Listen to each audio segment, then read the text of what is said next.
Yeah. It is. Well, It is finally time for the finale of Listmas. yeah. Yes, and today As mentioned, we'll be we'll be doing the tier list of all the whole Smash roster. or based on how much Based fun on my Noah personal has, enjoyment. how much fun Noah has using them. Yes. So we got 80 fucking characters to talk. Over 80 characters to talk about. So like, really, there's not really. We shouldn't waste too much time. Scoot over, please. Mm-hmm. The pillow. Let me get comfy here. All right. So, without further ado, there's nothing in D tier. Indeed, here. Nobody that's outright miserable to play as, thankfully. Calm down. Now, that being said, every game that being said, Every game. every game except F64 and Ultimate introduced at least one character from C or for C tier. You're not particularly fun to play as, but not completely miserable.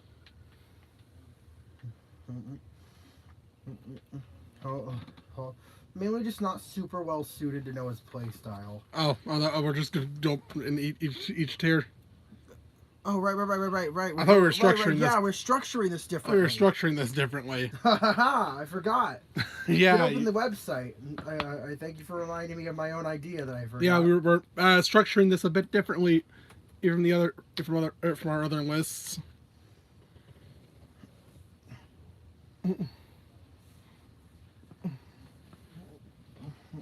And that we are going in Smash Ultimate roster order. We're going in roster order. Axel, calm the fuck down. Oh we're going in roster order. Or starting from number 1 all the way up through number to 82. Oh. With that being said, let's start with Mario. 3, 2, 1, go. Yep, Mario.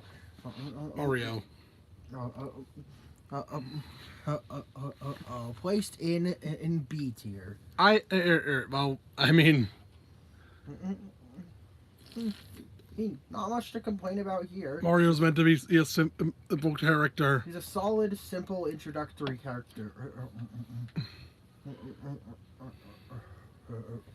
Doesn't really got any flashy gimmicks or crazy unpredictable attacks. He's meant to be what the fuck. He's meant to be a very basic and standard character because Mario's probably gonna be one of the characters kids gravitate to first upon getting the game. Yeah. Of course that makes sense.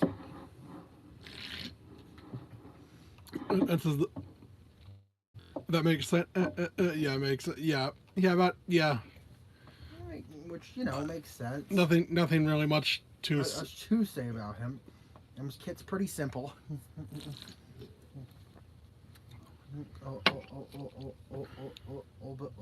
But effective. Yeah. Moving on to number 2. Donkey Kong. All the way up in A tier. They're the original heavyweight. A very fun character to play. Hits really hard. Hits really hard. Fast movement.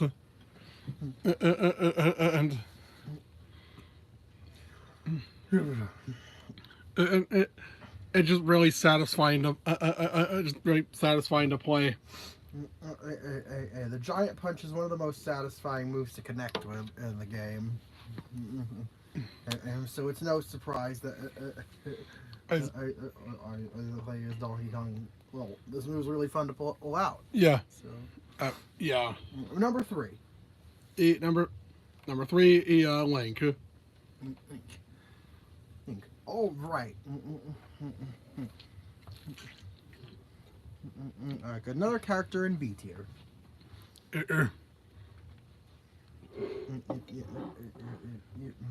Fairly standard move set. Mostly based around projectiles. Well, interestingly, his bombs and arrows can be picked up for up.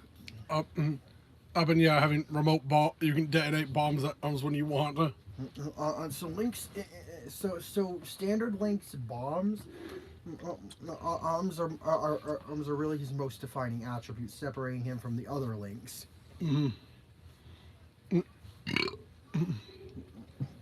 Inkson, yeah, that's a pretty solid attribute to have. Yeah, you can also fire up sword beam aim at 0%.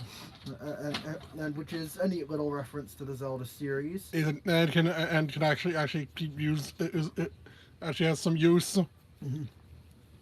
It was keeping your opponent away from you at the start of a match. Yeah. Not much else to say about Link.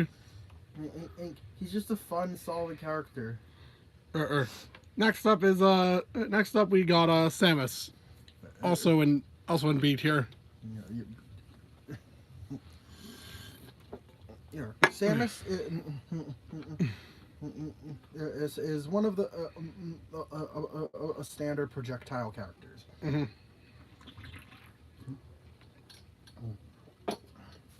So if I recall, every special except her up special will fire a projectile. Yeah, of some kind. Yeah, supposed to just be in the screw attack. And so neutral specials, charge blast, side specials, a missile, down specials, a remote bomb. No, not remote bomb, just side specials, a ball that you could jump with in the morph ball form. Yeah.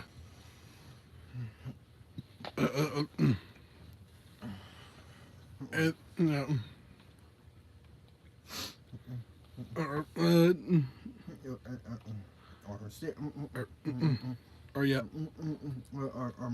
Of course, being an armored character, Samus is somewhat on the heavier side. Yeah. But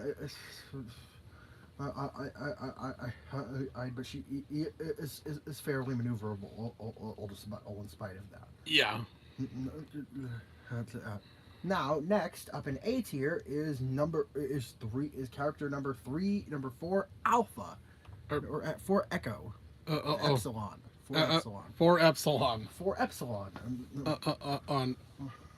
On Dark Samus. Now, yeah, I think the main difference is just the is how the acceleration and the sort of delivery on her movements being more floaty.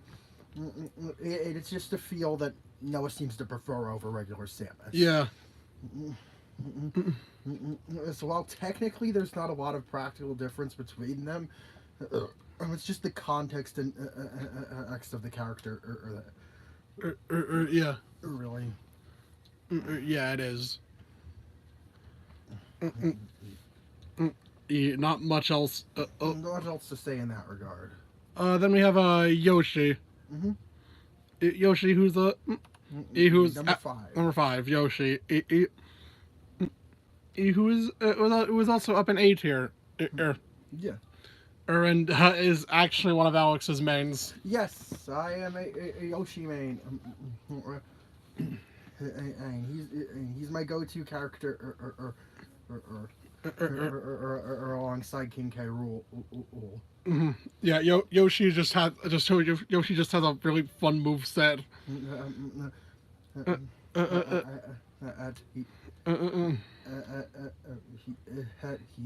Of course, he's really fast and has one of the best double jumps in the game. And the trade-off of pretty poor off of having a laughably poor or up special recovery. Then he also his down air or can deal quite deal a lot of deal quick damage. Yes, down air are very helpful in dealing quick damage. Yeah, rack up extra damage. Racking up damage on larger opponents. And, That is probably my most used move with Yoshi. Yeah, it just feels really fun to play as.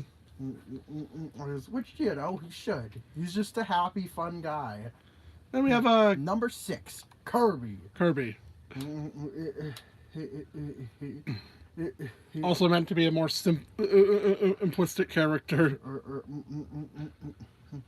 Or designed to be flexible. All because, well, his copy ability he is extremely unique. And lets him. He's extremely unique and lets him copy the neutral special of any character in the game. And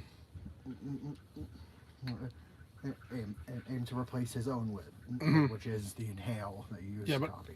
But also having other thing. He's like having a really strong dash attack. A strong dash attack. Using stone. Stone. Own is a hard-hitting, semi-invulnerable down special. The hammer. The hammer you can charge. Which, while not being very effective, it was an extremely hard-hitting attack if it does connect. Yeah. Kirby's just a. Yeah, excuse me. Yeah, Kirby is just a really fun character. It's hard to really say anything bad about him. Then there's Fox. Yeah. Ox. Insert joke here. Number 7. Number 4. Yeah, there's also an A. A fast movement. Fast movement hits hard.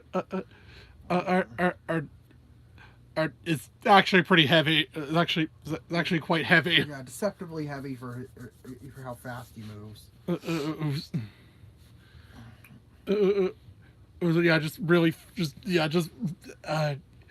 You can fucking rack up damage with a blaster. Or as well as being used. Also having two different ways to recover. Being the Fox illusion. The Fox illusion and the Firefox. That you can reflect things. Ends with his down special. All down special, probably being the most notable, being the most infamous aspect of Ox.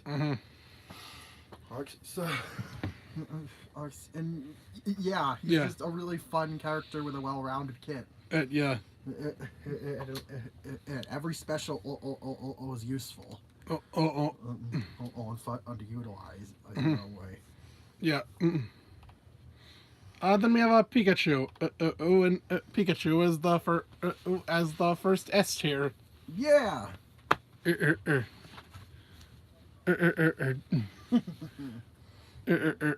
number 8. 8. Yep. 8 Pikachu. It does a ton of damage. It's very good recovery. He thinks the quick attack. I think the quick attack.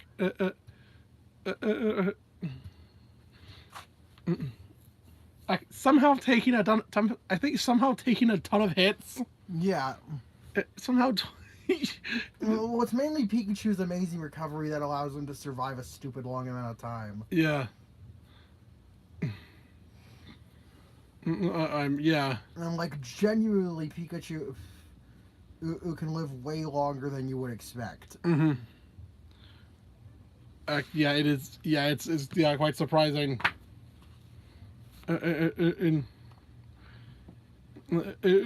Quite surprising. And also, yeah, just easy. It's just really easy to combo with. Yup.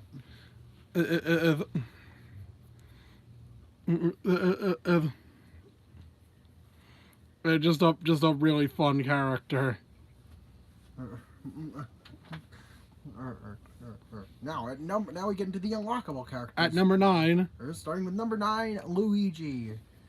the weird, the The weirdo of the Mario, the weirdo of the plumbers, is as people call these 3 characters.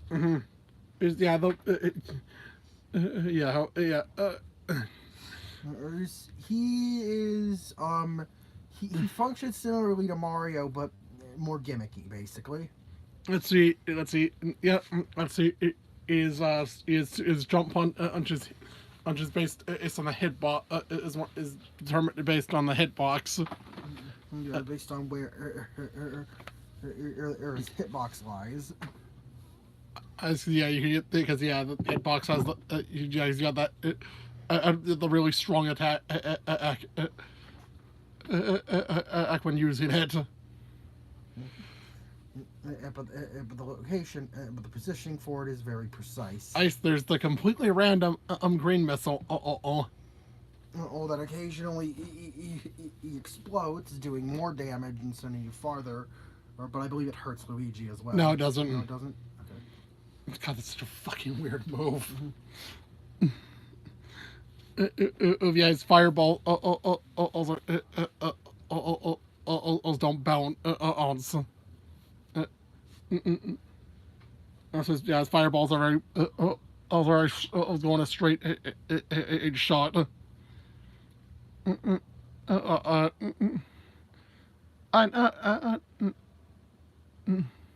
Yeah, he has you can use the Luigi Cyclone for damage, and I think invulnerability. Which is very helpful. He also has a grab. He also has a grab. Also has a grab as a tether grab. That even if it fails, doesn't leave you vulnerable. Well, since the plunger just drops and you can keep moving. Yeah, unlike a lot of other tethers. So he does have some interesting tools. The intrigue and the gimmickiness is kind of balance each other out. Yeah. And keep him in the same tier as Mario. Yeah. So some aspects Mario is better, and some aspects Luigi's better, in which I guess does mirror how they function in the Mario series. All right, then we have Ness. Ness, S, number 10, also an S. I was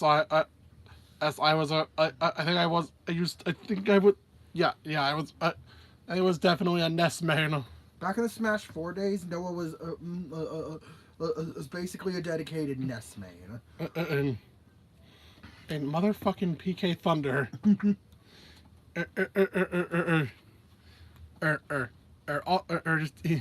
The fucking bat at a lot of it at his aerials, also his fucking throw attack. He just has PK Fire. And also PK Flash, which never fucking lands. His moves are just cool. And there's a lot of variety in what he's capable of. Seriously, PK Thunder does so much fucking damage. It is insane how early you can kill with it. Between Ness and Lucas, Ness's PK Thunder is better for damage, while Lucas's is better for recovery. Yeah. Yeah, but yeah, Ness is just I always have fun using Ness. He's consistently been a great character to play as. Number 11, Captain Falcon, and also up in S tier. Or just the fast movement and high damage.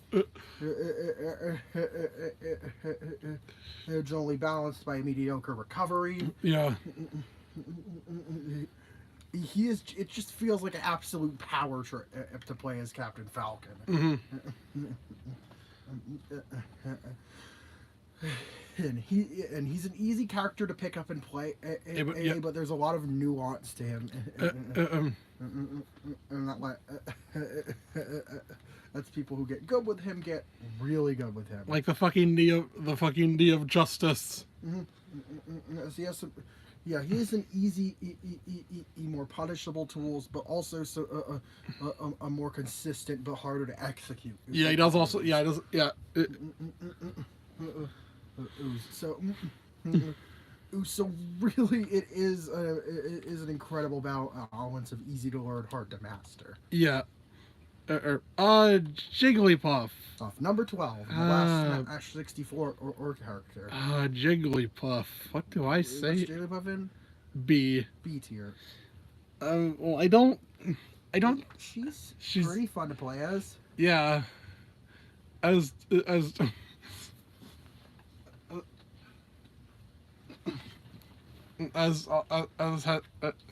yeah, the fucking get that there's rest. As a kill option. Yeah. And but is very punishable if you fail. If that fails. There's rollout. Don't use this. Don't use this. You'll probably die. Yeah. Sing.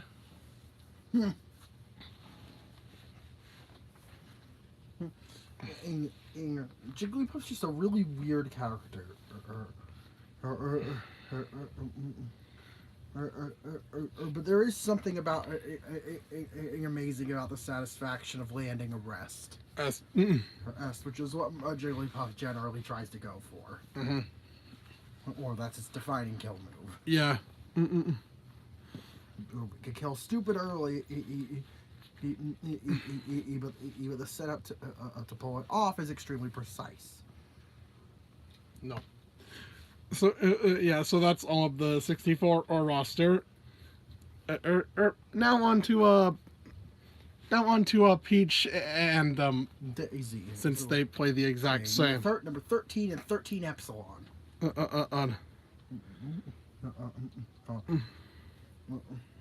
The princesses.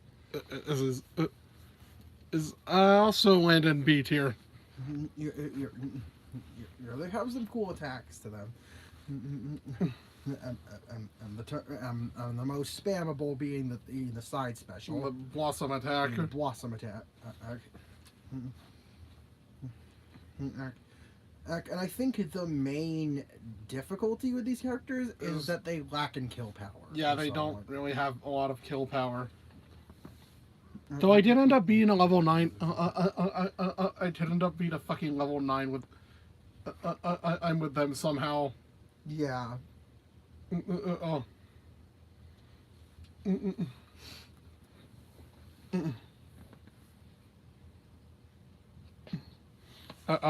Yeah, dude. Yeah. They also they have pretty good recovery too. You know, I mean, you'd hope they would. Yeah.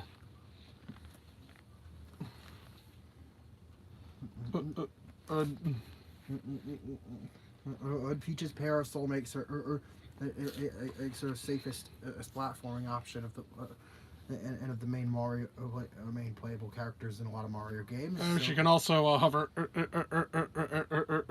as well. Also, it would make sense that she is better at recovery than Mario and Luigi in Smash as well. Yeah, but yeah, I should also I guess she has a Toad counter. Yes. The Toad spores. Yeah, her counter summons Toad spores. Oh, Toad releases. Can they? I don't know if they can do that. I've never seen them do that in any other game, in any actual Mario games. Yeah. Games I don't want to think about it. Yeah, they fucking release spore, or is this a counter or attack? But anyways, but either way, yeah. But either way, yeah, they're fine. Nine fun characters to use. It was just a little hard landing kills with them. Oh, Bowser. Number 14. Another one of Noah's mains from the Smash 4 days. Is it Bowser?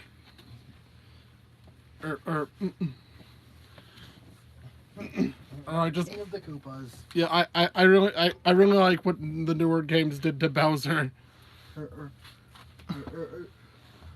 Mainly, they made him a lot faster. Faster and less fucking punishable. Or instead of making him move the pillow. Get rid of that. Or instead of just making him a punching bag. And also that stupid fucking walk-in and running in animation. From a Melee and Brawl. Oh, what the fuck? Why is he skating? Yeah. I mean, has one of the most devastating side smashes in the game. Aim, down special. The fucking Bowser bomb. And side special are extremely fun to push your opponents around with. The Whirling Fortress. Whirling Fortress. This is a great tool for just pushing. For just like pushing opponents up into the air. Aaron also can be used on the ground. Yeah, it's just a really satisfying character. Or to play. Hey, you feel like you're playing the boss. Yeah. As you should. Then we have Ice Climbers. In the first C tier of the list, number 15. Yeah, number 15. You gotta remember the name. Yeah, number 15 in Ice Climbers. Yeah, they're a very. I don't like to throw this word around a lot, but they are very much technical characters. Because don't throw that around because to be honest, we don't know what defines a technical character. The inherent statistics of most of their most of what they do is underwhelming. But they have several little tricks that let them abuse their teamwork.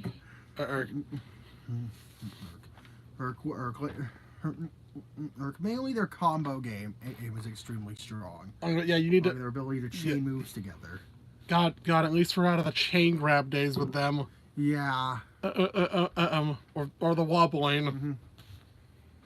I mean, these two were stupid, broken, and Melee and Brawl. Yeah, they're actually more balanced now. No stupid gimmicks. They got some much-needed nerfs, while still being solid characters. But yeah, the playstyle just has a very steep learning curve. I just couldn't. Yeah, I really couldn't really. Yeah, which it seems Noah didn't quite have the patience for. Then we have Sheik. Eek. What do I have to say about Sheik? Yeah, Sheik. Yeah, number 16, Sheik. Eek also in the seat here. Huh. It just doesn't. She lacks kill power. Yeah. Yeah. I think you're supposed to rack up damage like without the other ways. And what do you kill with? I don't fucking know. Bouncing fish. Ah, yes. What a fun and consistent attack.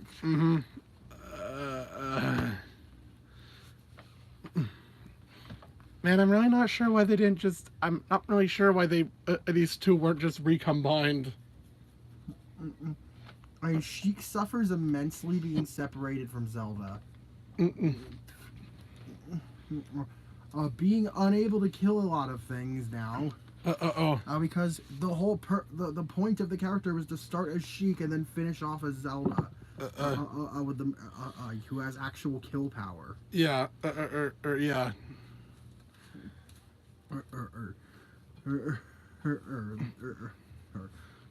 Separating the characters, Zelda isn't incapable of racking up damage. She's got some good defense. She's now got a defensive tool. What did Sheik get upon being separated from Zelda? Is that bomb thing? The bouncing fish. The bouncing. It's a down special. It's a down special. Though I probably guess the reason they weren't they stayed separate was because each character represented a different in game. Still, I know, but still doesn't fix the character's or space style problems. Yeah. Speaking of Zelda, number 17. In the Princess of Hyrule herself. Oh, and A tier. Yeah, talk about a vast difference between those two. Zelda do. By the way, I fucking hate fighting. I hate fucking fighting Zelda CPUs. Yep. They are extremely irritating. And then I think one time I just ended them. I just ended the match early. Out of the desire to not deal with a Zelda CPU. But either way, yeah, Zelda just can do a lot of damage. Does a ton of damage. It's somewhat easy to rack up with Nehru's protection. And which I think's the name of the movie. Nehru's love. Nehru's love.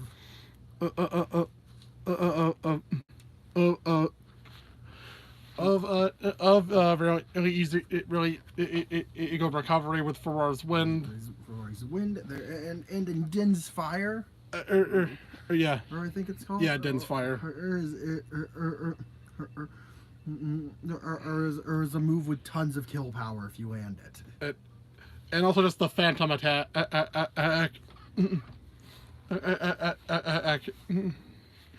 The phantom can be used to deal some really good damage.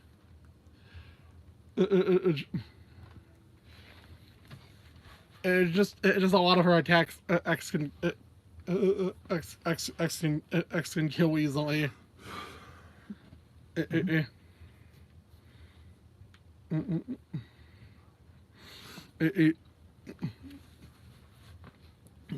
Yeah, Zelda is just a really fun character.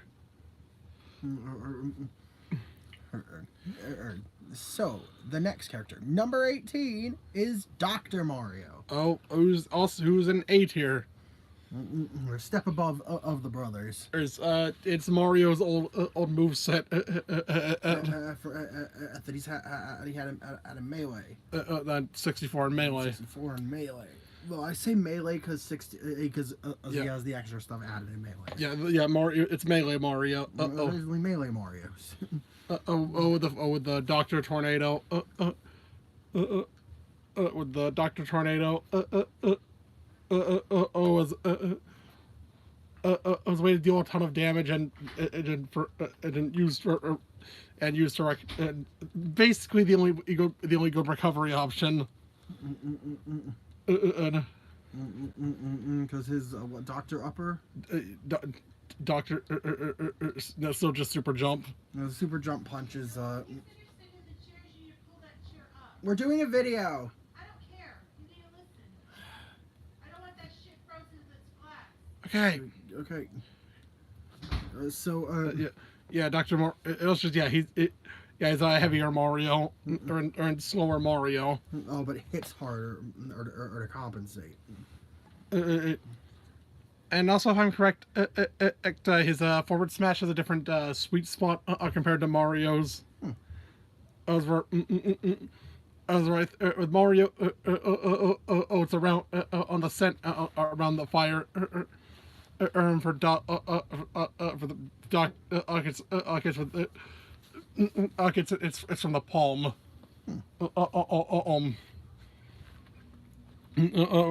So closer you are, the more damage. And also having a pretty good meteor attack. After that stomp. I don't know. I just think Dr. Mario is a lot more fun to play as.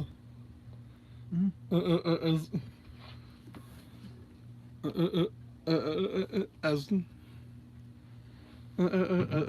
then we have Pichu, number 19 Pichu. Also an S tier because On A tier. No, an A. You put him up in S tier. Oh yeah, I did.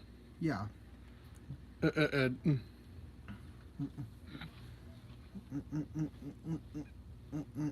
Basically an extreme risk-taking version of Pikachu. Oh yeah. Who hurts itself to get elf. But the higher your percent, but it has mechanics similar to Lucario's aura. Does it? No, you're thinking of Smash Flash yeah, version. Think of how it works in Smash Flash.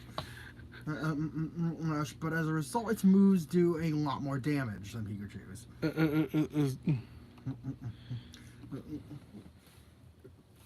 So it overcharges as it does more damage as a result. It's also lighter than Pikachu. Yeah. And more maneuverable because it's also smaller and can avoid attacks better. Yeah. So you rack up tons of damage on yourself, Elf, and avoiding attacks is more important than ever because your percentage is going to get really high really fast. That's when you're playing with Pikachu.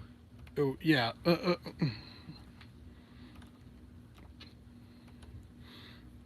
Yeah. Then we have a number 20 Falco. Oh, who's down in B tier? Yeah. You're below Fox. Ox. Ox. I just think his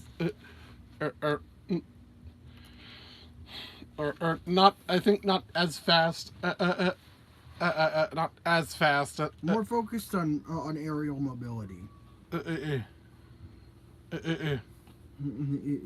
He is opposed to Fox. Ox. So he's definitely.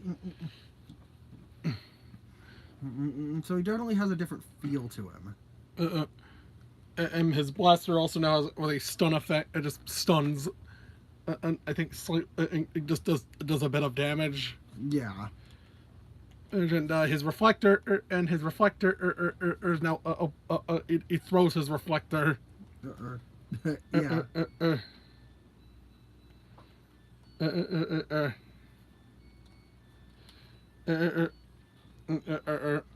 don't know. It's just not as fun. Not as fun as to play as. Not as fun on his Fox. Ox to me. Which is fair. Yeah. Then we have number 21, Marth. Who is in B tier. C tier. I can explain. Yeah. It's mainly Marth's whole hitbox mechanic. Using him and require a lot more precision than his contemporaries. It is. And Noah just isn't really a precision player. Or he's playing a fighting game aim to beat the shit out of things, and he's not calculate the distance between him and his opponent. Yeah. It's just the whole tipper thing. I understand why people like the mechanic. It's just a little too much of a nuisance to manage. As you know. Yeah. Despite Marth having a fundamentally sound moveset. Which perfectly segues into number 20 on Epsilon. On Lucina. Lucina all the way up in A tier. It's Marth without Tipper or the whole sword hitbox is its damage is consistently. Yeah. Making her a lot easier to use. than Marth, or since you don't require the same amount of precision. Yeah. And Naturally, naturally that may. That makes her feel a lot more fun and consistent to play as. As despite technically not having the same potential power as Marth, or she more than makes up for it in better in more or consistency. Yeah, I like that distinction. It's a subtle distinction that drastically alters which character one may prefer. Then we have a young Link, number 22, young Link. All right. Young Link. Noah's preferred Link, up in A tier. Faster, more faster. Deals more damage. I'm not sure what more damage. It just attacks extra a lot.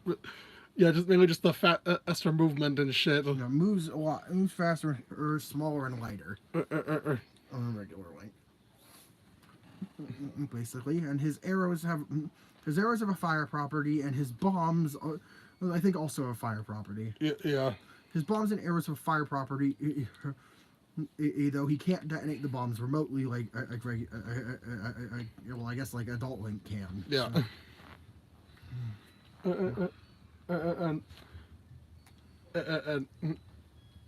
And yeah, mainly just us being just a quicker Link. But just it can really I just like that style better. Or just feels better. So number 23, Ganondorf. Or in A tier. Yeah, it's like a fucking the Captain Falcon semi-clone. An absolute powerhouse. Yeah, it definitely lives up to the whole Triforce of Power.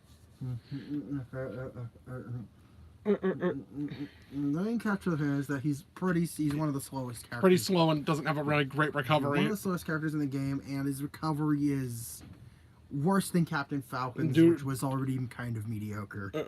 Or mainly due to him being slower. Or not being able to capitalize on the momentum. Momentum is much. Though yeah, he does have of his for smash attacks he finally uses the sword.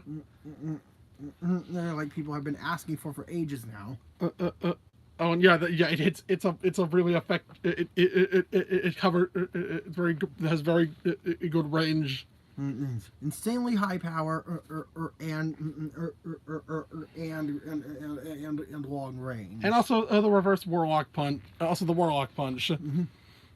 Which I'd say is actually like it's probably easier to use than the Falcon punch. Mainly due to getting super armor on it. Or so you can't be knocked out of using it. And then also it does more. The reverse warlock punch is, if I recall correctly, one of the single strongest attacks in the game. It's a very powerful attack. I think it's mainly the recovery that is recovery being in a little worse. This is what keeps him down tier. If his recovery were on par with Falcon's, he'd probably be in the same tier. But yeah, either way, Ganondorf is still pretty fun to use. It was number 24. Mewtwo. Oh, Mewtwo. One other Smash 4 main. And just and up in S tier. Yep, up in S tier. It just feels so satisfying. To play as Mewtwo. Or just from the power, or the fucking Shadow Ball, or the damage on Shadow Ball. Oh, really good recovery. It's just fun to have that power paired with that floatiness. Yeah. It really makes Mewtwo who feel like both an evasive and offensive force to be reckoned. I mean, yeah, it's a legendary Pokemon. It should feel powerful. Actually, yeah, the only legendary Pokemon in Smash. It should feel really powerful. And it does. And of course, Mewtwo just has cool characterization too. The whole villainous laugh upon. Yeah, I guess the best Pokemon's villain. The sort of villain rep of Smash Bros. More than Incineroar, who's a stage villain. And yeah, it's just. Also, Mewtwo actually Mewtwo also actually speaks full sentence as in Japanese. Yeah, it's just a really fun character, or with a lot of charm. Yeah. So then moving on to number 25, Roy. Who's 25? Roy. The highest ranking in Fire Emblem character. Simply put, the thing is, Roy's whole hitbox is closer to. It's the opposite of Marth. He actually does his sword does more damage closer to the hilt. Which yeah, I think it's just a lot easier to get to do damage with. That encourages an up close and personal play style. Which synergizes well with the fact that Roy's attacks hit way harder. Roy has some really hard-hitting attacks on his kit. I think he's also the fastest. And also has the fastest ground speed. Eight of them. The Marth clone. The Marth clones. Yeah, fastest ground speed of the 4 Marth-based characters, himself included. Yeah. It's just really satisfying to play as a just rush down your opponent. And also his recovery is multi-hit. So it's actually and it can also be angled. Well, so it also works as an upward sweeping attack. Act pretty well. Moving on to 25 Epsilon Crom. What if who is in A tier? Yeah, I know, a semi-clone getting an echo. Is bizarre. But yeah, Crom is the same deal as to what Lucina is to Marth. But the hitbox is equal with an equal hitbox. Now, wouldn't that put them basically? Wouldn't that also put Crom in S tier? Well, you see, that hitbox thing is fine and fun. Yeah, but the problem is they gave him Ike's recovery, which is not a good recovery. But the thing is, not that good of a recovery. Correction, and it's fine with Ike's kit. But and he uses it as a combo. Ike uses his up special offensively. I mean, Crom can do it too, but it's not Crom's preferred method of damage, and he sacrifices his things to have a worse recovery for no good reason. How about this? I'll end you. He has a worse recovery for no real ill benefit. Which is unfortunately what keeps him at an S tier. That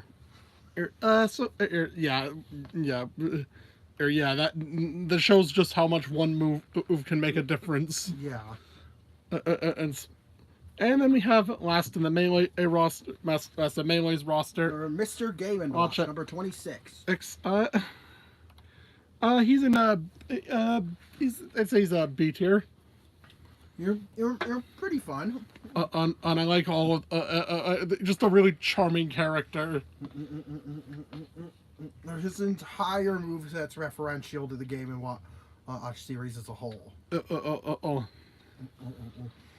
And I don't believe there's any exaggeration of that. Yeah. Like every move has a source from something. Even if his forward smash had to be altered for being culturally insensitive. But either way, yeah, he's just a fun character, just a pretty fun character, though a bit lacking in kill power. He does have the judge attack. Act, which is a Hail Mary attack that act where you just sort of hope it gets a high roll. Oh, you fucking roll a 9. I just one hit, just one shot your opponent. Still, some other numbers have special effects. Yeah. 7 drops health healing items. I think one of them can freeze. What does 1 do? Is that sleep? I think it just doesn't fucking. It just does. Oh, yeah. Just like no, doesn't really do. I think there's one that puts the opponent to sleep, one that freezes them. Yeah, it's a very. It's It's very inconsistent, but has a lot of different things it can do. Yeah. Yeah, Mr. Game and what? Yeah. It's a very charming character. Technically a Smash SOC. Since Mr. Game and Watch as a character wasn't really a thing before or Smash. Yeah. So then we have a Meta Knight. Number 27, Meta Knight. I also in B tier. Of course. This guy had to be nerfed hard. This guy, yeah, Meta Knight. I think, as many know, was one of the most broken fighting game characters in a fighting game. Brawl Meta Knight was one of the most broken characters in a fighting game. Dang, he was absolutely stupid in Brawl. Oh, he could fucking He had the fucking the fucking shuttle loop was the reason. And the glide mechanic was taken out. Even though it was fine on characters like Charizard and Pit. Because this. And it made Meta Knight so stupidly broken. Either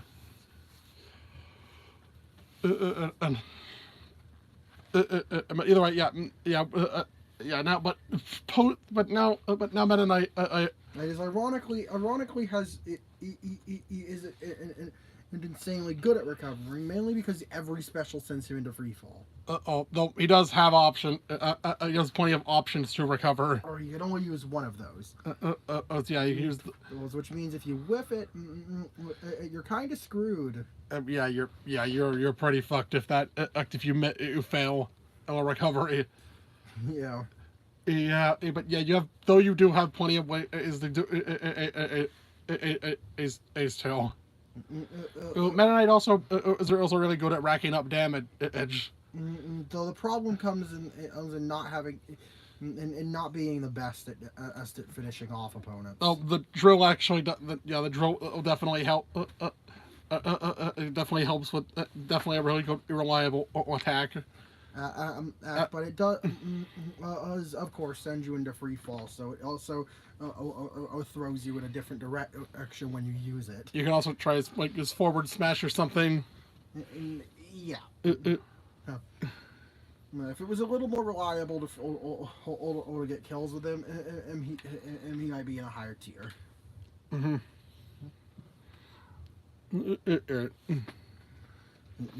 But for now, he's in B tier.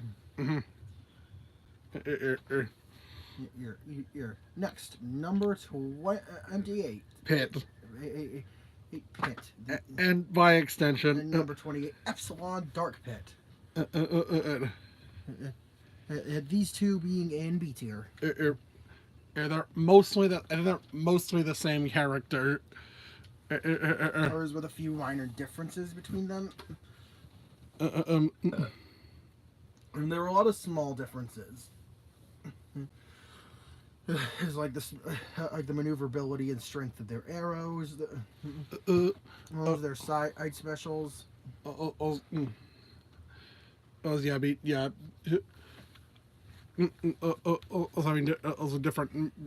Yeah. Also different trajectory. Yeah. Is. Yeah, they isn't also really good at recovering, and also have their own reflector. They have their own reflector as well. Yeah.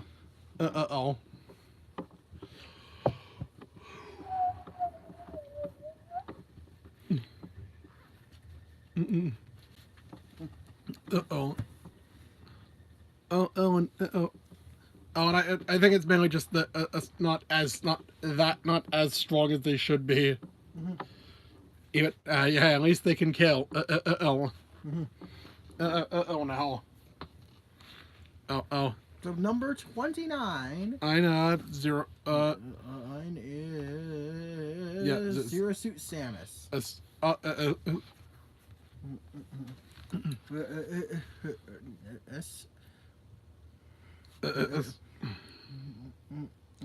who's also in B tier. Yeah. Yeah, it was also in B tier. Aaron, well, her. What do I? What do I have to say about? Oh, she was really good. Well, her up special was really good at killing. Yes. It was really good to kill power. The flip jump can be a useful recovery. And also can also I think has a meteor effect if you hit an opponent and or send them into a pitfall. Oh, if I'm correct. She has a stun on pistol. I think that the fucking the whip attack special. I don't really. It can be a fun character, but just not. But just not. But it's probably not really my for me. Not really my play style. Yeah. Oh. So next is number 30. Number 30. Wario. Oh, up in A tier. You're a really fun character with a lot of personality. Yeah, hits hard. He can fart. Which gives him an explosive, which launches him. He has really he has a fucking gas meter. And basically he nukes anyone standing next to him when he does. Albeit that it does take up it does mainly just through like about eating shit, and are just taking a lot of damage. Yeah. And it's hard to tell.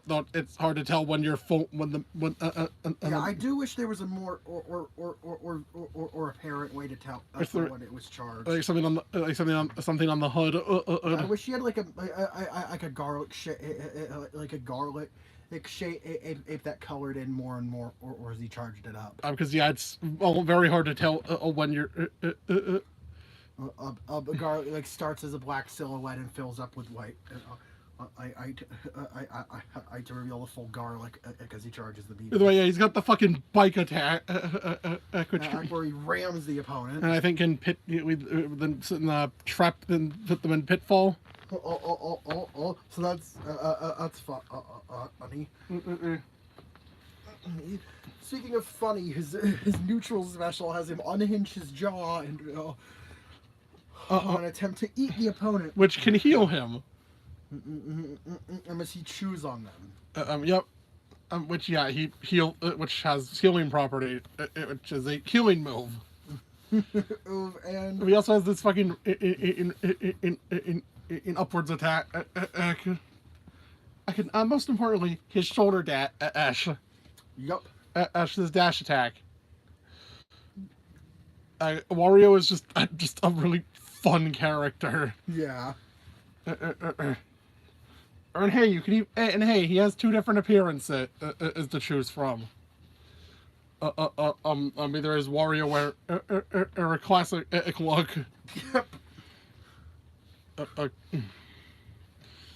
Wario is just a fun character. Then we follow that up with number 31. on Showtime. It's Snake. I'm yeah, Snake Egg. In B tier. A solid character. Yeah, Snake Egg can be. Snake is Snake Egg's attack X come out. Snake Egg is all about stage control. Mm-hmm.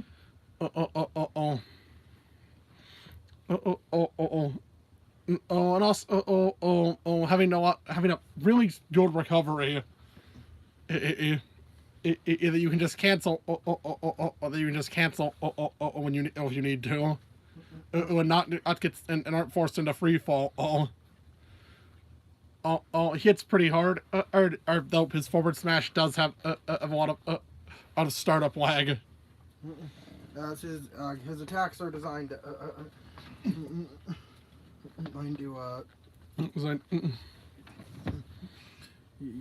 Snake. Snake.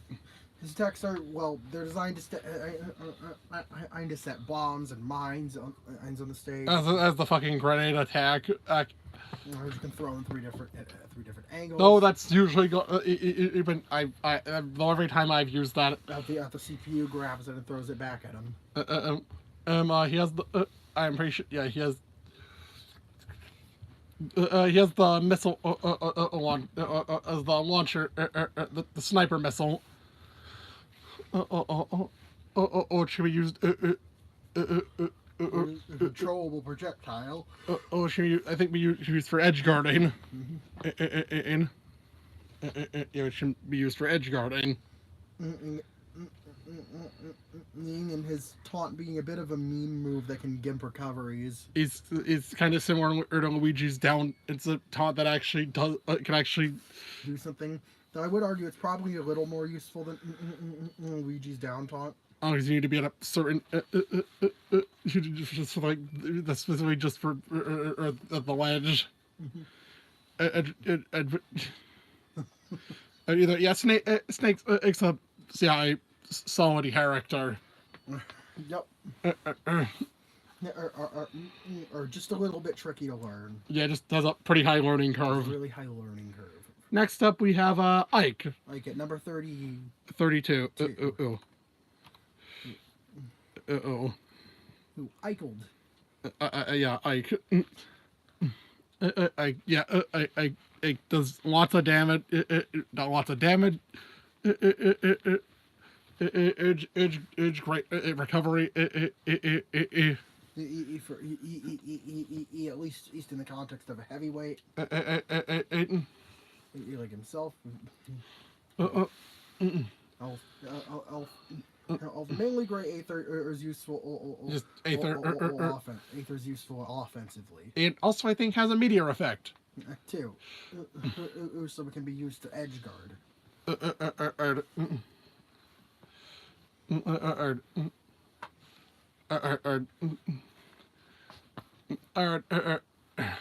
Also, I think having you can also style with eruption, and if you get the chance to, Ike is just he just hits extremely hard.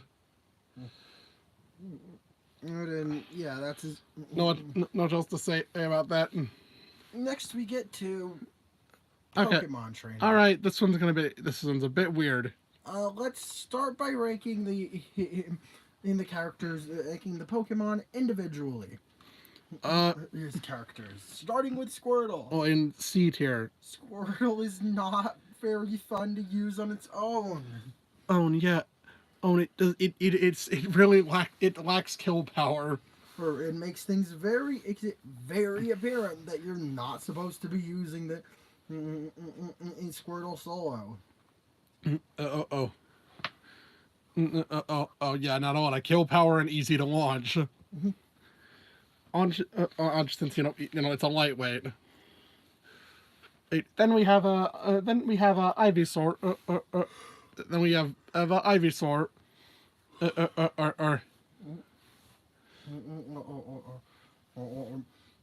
Or in A tier. A surprisingly fun character to use. It was a very solid balance between in damage dealing and kill power. With some somewhat slow but hard hitting kill moves. And bullet seed. Yeah. Also having a tether recovery. Yeah, tether recovery is really helpful. Now Charizard, who's basically the recovery specialist of the Pokemon. Blue has multiple wing flaps. I think it's like 3. It has 3 wing flap. So yeah, it basically has 4 jumps instead of 2. As well as both a solid. It's side special recovery and up special recovery. Though be careful with Flare Blade. It's if you don't hold back on the on the stick as you're crawling across the stage, you won't stop at the ledge. Edge. Yeah, just remember always hold back. Always hold back when you like if you're about to miss. It's because it can kill you if you're not careful with it. And of course, Charizard. Of course, Charizard's moves, namely Flare Blitz, its smash attacks have quite high kill power. Yeah. Or sort of being the natural end point of utilizing Pokemon Trainer. Yeah, just to finish off the opponent. Did we mention Charizard's tier placement? Charizard is also an A. So yeah, next Pokemon Trainer as a whole goes in S tier. It's just a really cool idea. The characters synergize really well with each other. Or also swapping is very quick. Because you're kind of meant to do that. And you're also doing it and also you can switch it in the air. Too. So you could quickly switch to Charizard or to recover. Or Squirtle or Ivysaur, or just might not make it. So it's just really cool how everyone synergize together, and as a whole, it's super fun to utilize all 3 Pokemon. Yeah, This is definitely the intended way to use the character. And yeah, I really go that Pokemon Trainer is no longer held back by dumb mechanics like it's like being punished for using one Mon for too long. Yeah, the fucking stamina assist. That was completely unnecessary. And also just the no stupid matchup weakness system. I'm like in Brawl. Oh god, do you know how many characters use fire? Her Ivysaur was miserable in Brawl. Do you have any characters that use they have just so much personality too. And just the victory animations. The Asians and they're adorable. It's just a really fun, charming character. Or a really good an embodiment of into the Pokemon series as a whole. And what it's all about. And next up, 36 Diddy Kong. In A tier. This chimp has no right doing. I mean, this is damn strong. Of course, he's great at racking up damage, as most of the little characters on the roster are. But oh god, he has like the flip attack.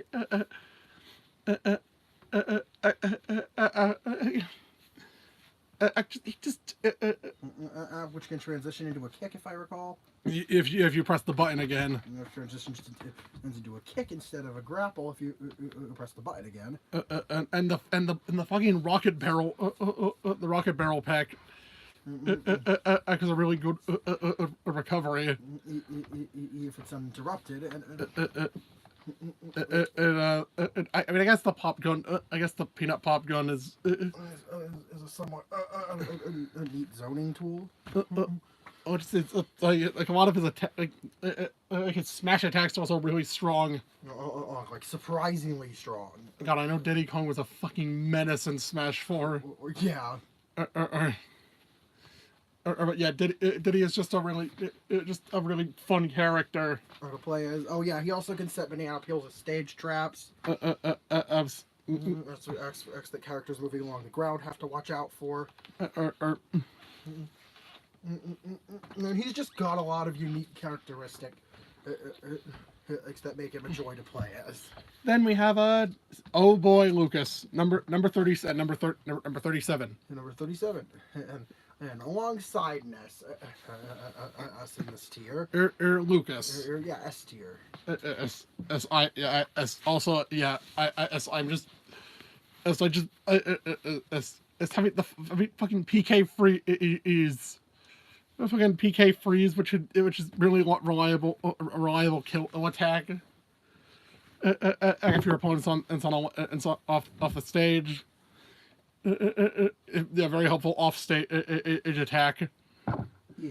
Because PK Thunder is better as a recovery. It also has it can also and is a multi-hit attack as well. Yeah,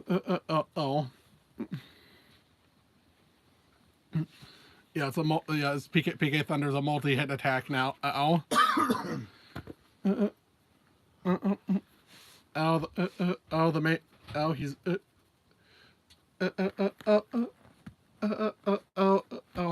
PSI Magnet can also be used offensively. You push opponents away. In addition into absorbing projectiles. Just Isn't just his fucking up smash. It's up smash. When he is up smash, can just do just doing when he is up smash. It's just really satisfying. It does a ton of damage. Yeah, Lucas is just an insanely fun character. Next up, number 38, Sonic. In A tier.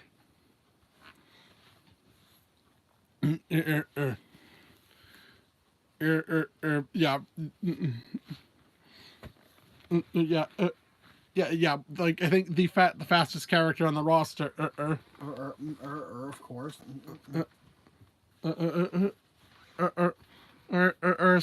He hits pretty hard. He's great at smacking his opponents around, as you would expect. I kind of just wish there was more variety in his moveset. Yeah. Although he does have a recovery that doesn't send him into free fall. Which is nice. Nice. Yeah, that's just. I think that's nice. Ice is something that lets him recover quite reliably. And I think the spring can also be used also as a hitbox.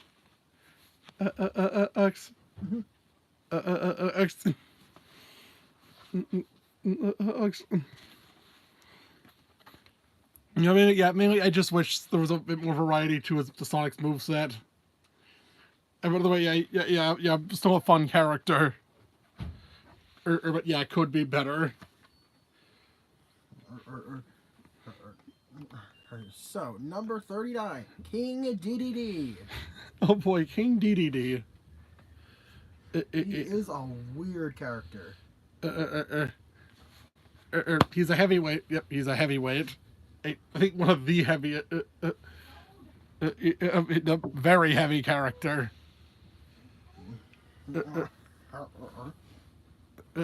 Yeah, he's a very heavy character. Does a ton of damage. It has a 2-phase recovery that you can cancel. And he's just and he just feels fun. Yep.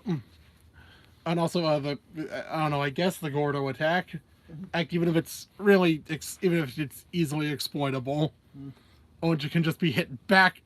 You just hit it back. You can just hit it back. You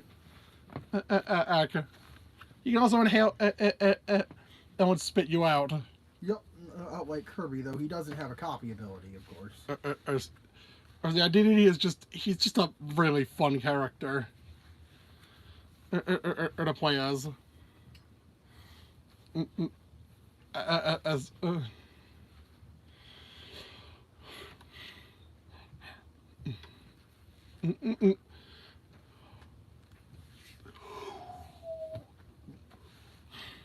Now, then, and we have a number 40. number 40.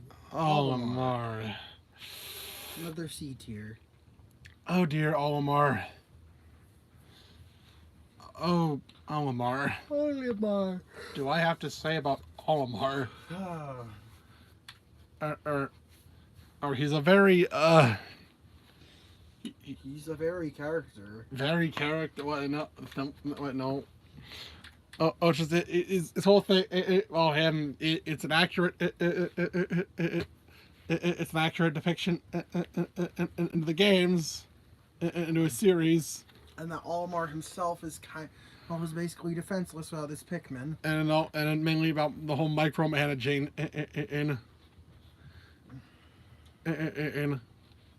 and also, yeah, you can only have up to 3 Pikmin at a time. I am for performance reasons. And when I think in Brawl it used to be 6. Wow. And also mainly they were used as his recovery.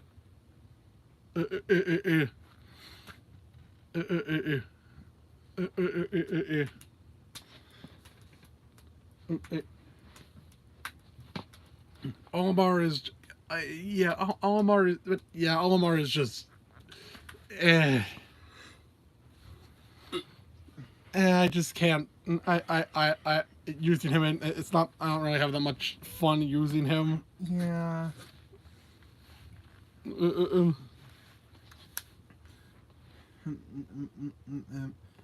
He's too much to worry about. Oh yeah, Bob. Anyways, is moving in, then and moving on. Number 41, Lucario. Up an S tier. I really like the risk, the whole risk versus reward, the high risk, high reward, game or mechanic, that Aura has.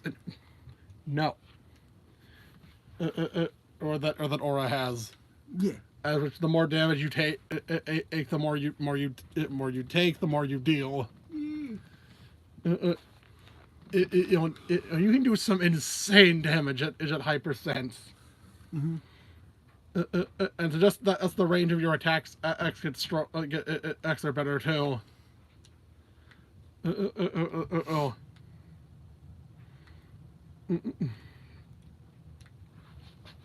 Oh. Yeah, the attack range gets better, or your recovery gets insane.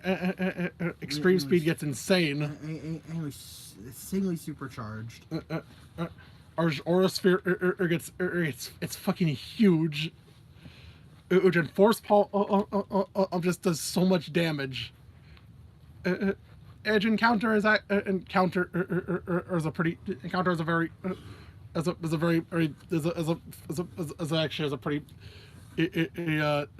counters a window. Was extended. And yeah, of course, doing a lot of damage. There's just a mechanic that drastically makes the character better in every aspect as he takes damage, which is amazing and cool. Yeah. Yeah.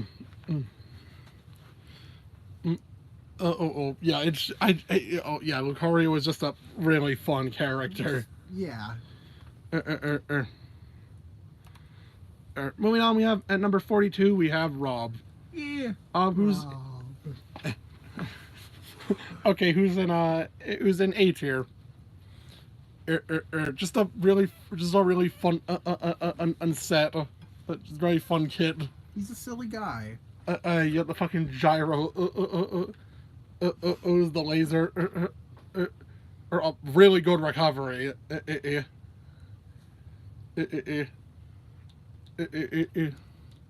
In this weird spin attack. I can also having like his down air gives you a bit of extra height stalls your you don't fall immediately after using it. It is down air. Yeah, you're pushed a bit when using is. Down air has a bit of kickback. Like same goes for his back air. Yeah, they just have a really fun set to deal with to use. Makes Rob of a very unique character with a different feel from most of the cast. Now, number 43. 43, Toon Link.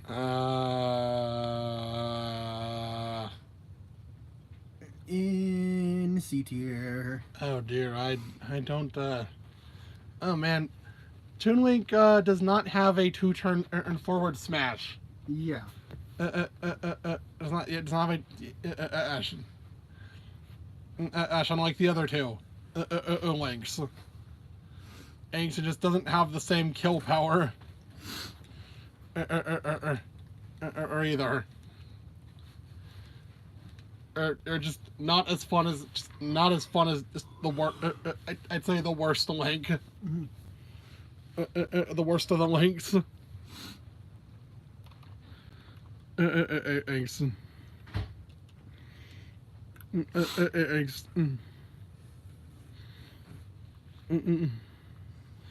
Yeah, I think it's just not just like no kill power at all. And just yeah, I don't know what else to say about Toon Link.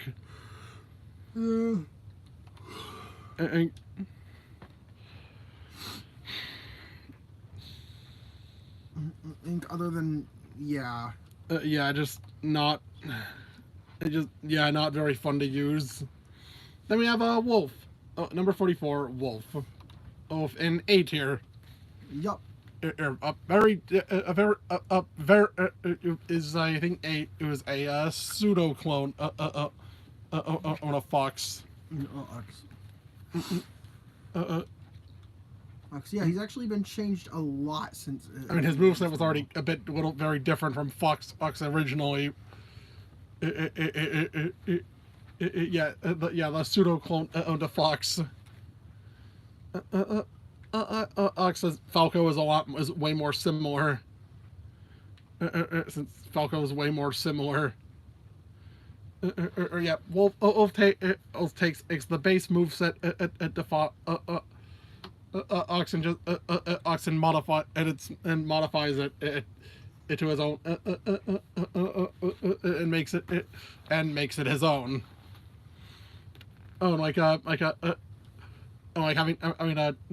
His blaster be his blast. This is the blaster with stun undamage. Yeah. Edge is the Wolf Flash, which is not really that great. There's up special. The side special. Not the claw. No, yeah, the claw, the slash attack. As a side special, which does have a sweet spot that's really hard, really landing it is really precise. But it does destroy when you do a lot of damage. Then using it in the air is a bit using it above and when you're not on the ground is a bit risky because it sends you into free fall. Although the Wolf Flash I think is the his recovery which I I think it's a little slower but does a lot of damage. And his reflector is just having his reflector or two. But also he has that same damage output as Fox. Ox. And I just think that's cool. I just think it's like I hope he takes this one move set. And it changes just every aspect of it to fit himself. To be more original. Which is just really cool. Oh yeah. oh yeah. So that's the last of the Smash Four Smash the Brawl roster. Then we move up to starting at number 45, Villager. Or in E tier. Yeah. Again, a bit lacking in kill power. But some pretty fun tools. Was to mess around with. In like the pocket. The tree. The Void Rocket.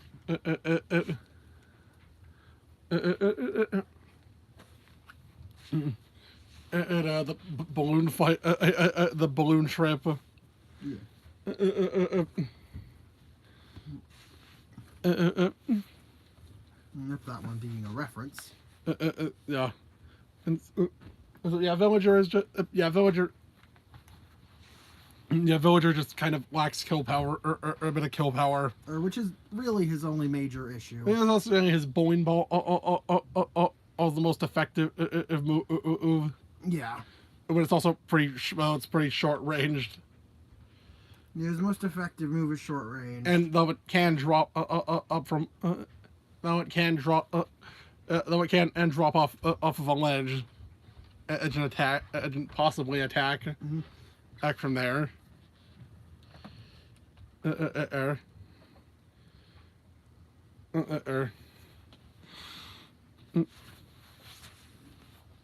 yeah, Villager is not as strong as not strong. Yeah. And then number 46, Mega Man. Yeah. And up in A tier, are just a really satisfying character to use.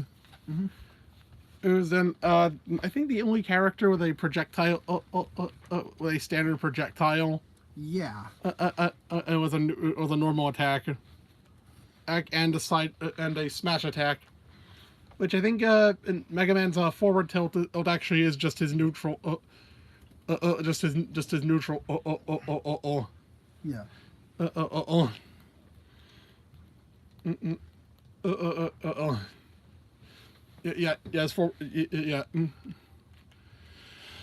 Oh yeah. Mega Man just has a ton of. There's just so much. It just uses a ton of his weaponry. From his home series. The top spin is a dash attack. And it's actually effective. If that is amazing. In the spark, think that's like the spark shot. As his up smash. The leaf shield functions like a shield. It then can actually be. It doesn't need. And you can just release it when you need to. What number is this? 46. 46. Yeah. The air shooter can be used is potentially a off-stage opponent, Yeah. And the hard knuckle can be used as a meteor attack. And the slash con flame sort of really strong moves.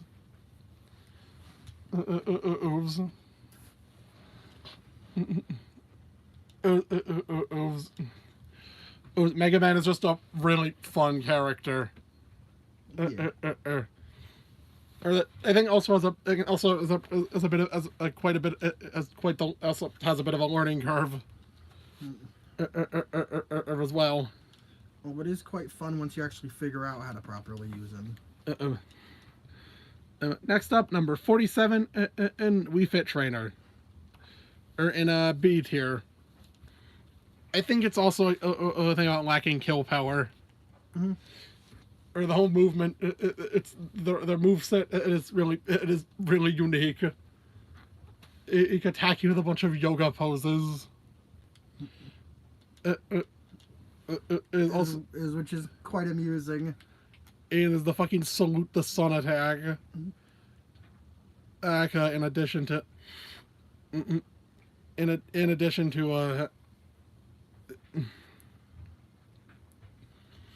having also having the deep breathing in move, Yeah. which I think it powers up your next attack. In addition to healing. But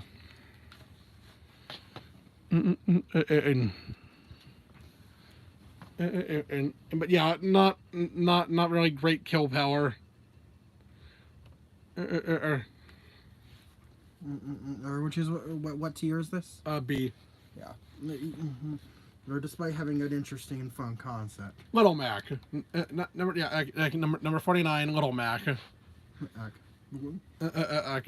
In A tier. A very fun, hard-hitting, satisfying character to play. Yeah. In spite of his shortcomings. And mainly, yeah, mainly his not really being that great in the air. But yeah, you're not meant to fight and to use it for that. He's not an air fighter. Yeah, you ain't no air fighter, Mac. The fucking KO punch, which is just really strong. Which is just really strong. Yeah, it's just really strong. Yeah, a really strong attack. He has a counter. His before you have the KO punch, you have the lunge. Yeah. Which is admittedly difficult to land. His up special will can send opponents flying easily. He has some of the strongest smash attacks in the game. Yeah. And it's also really fast. It's just really satisfying to use. It was despite the risk. Next up, we have should I skipped over Rosalina? Rosalina and Luma are number 48. That was number 48. Number 49. And either way, Rosalina is a B tier. You're just a really similar to Ice Climbers. But you directly control both characters. As well as the Luma automatically it tries to go back to you. It's a bit it's a bit weird. Yeah, really weird. Fighter. There are definitely some pretty fun moves to utilize. There's like tossing a Luma at the opponent is pretty satisfying. I think Luma's supposed to like rack up damage from a distance. And if I'm correct. Yeah.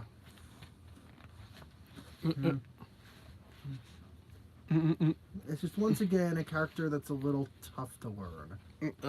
Yeah. Either way, yeah. Back on track. Number 50, Greninja. 50. Woo. Greninja. Just really, really fun character. Fast, high damage. It's also really fun down air. As you just bounce off your opponent, and then you can just repeat that.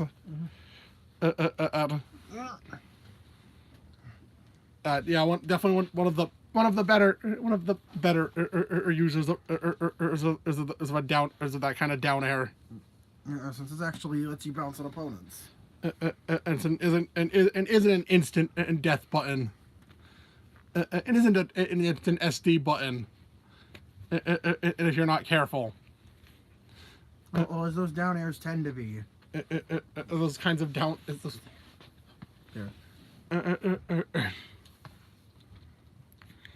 And also a lot of defensive options, and like a Shadow Sneak and its counter substitute.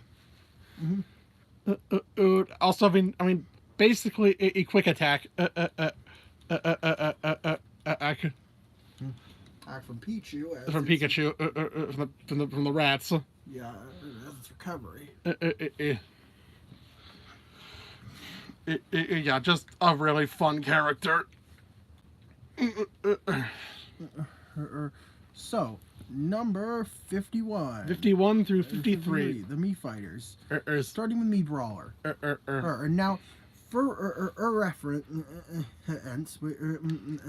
when tiering this, what Noah did is basically pick whichever sets he thought was he liked the most, and tiered them based on that. So Mii Brawler is an A tier. Close range, high close range, high damage. It's fighter.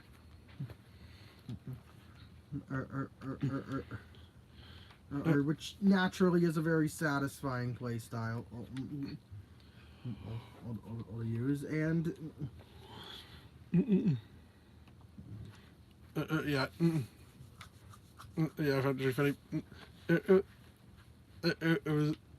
Same goes for the sword fighter and gunner, who are also an A tier.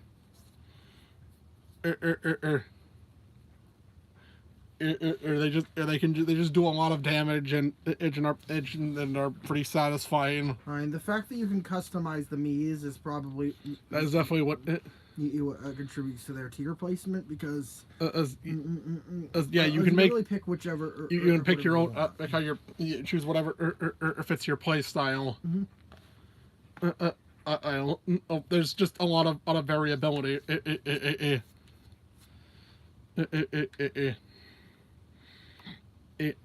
Next up, number 54, Palutena. Yeah. Who kind of had to be changed a bit due to the removal of custom moves. Since that was like her entire one of her mainly her entire whole basically her whole gimmick. Because without them, she kind of sucked. Yeah. So thing is now Palutena as counter and reflect are just one attack. I can just behave are just based on distance. And switch effect happens. And explosive flame is now the side special over again attacking from a distance. And auto reticle can be used to fuck over who's the gimp recoveries. He's in a really cheap manner. And she has warp. Yep, she has which is Mewtwo's up special. Or also which is basically Mewtwo and Zelda's up specials. Let's just us having a wind box Ox on her forward and down smash. Ash, if you don't connect, act. And that's making it harder for the opponent to punish you. But also having this beat, this upward beat, aim of the up smat. Ash. Ash. Ash's a ray of light. Just a really fun character. They're full of neat concepts. And also, I think having the staff of spin as the neutral makes a lot of sense. And yeah, a very fun character. Number 55. Right. Oh shit! Here comes Pac-Man. And up in A tier. So really, I really like the way a Pac-Man was adapted. It's really charming and fun. Yeah, using in a dot chain, it is a side special.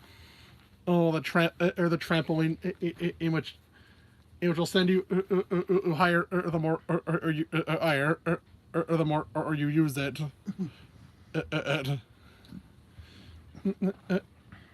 At the fire hydrant, which can just be either used to push opponents, or you can smack it and do a lot of damage with it.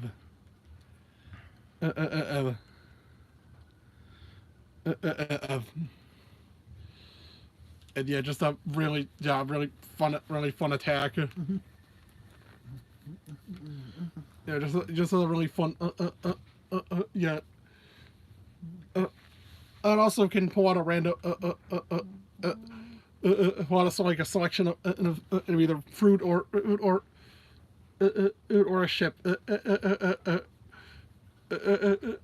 And which vary in damage. Based on how long you hold the button down. On. And for his neutral special. Yeah. Just Pac-Man is just a really satisfying character. And now, moving on, is... Moving on to number... on to number 56, Robin. Now, what we can see is that Robin is the last C tier on the list.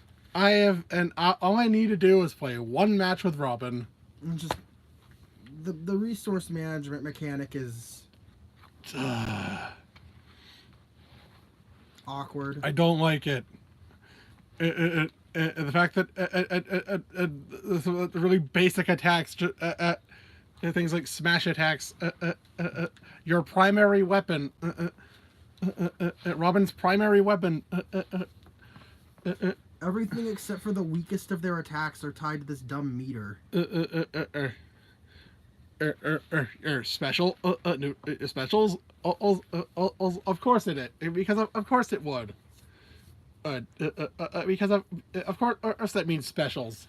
Also, your fucking jab, of course. Why wouldn't it be? Literally any attacks involving the Levin sword. Of course. Oh sure. It now at least displays how much use it has. That doesn't change how annoying it is to deal And with. now you have to wait for it to recharge urge.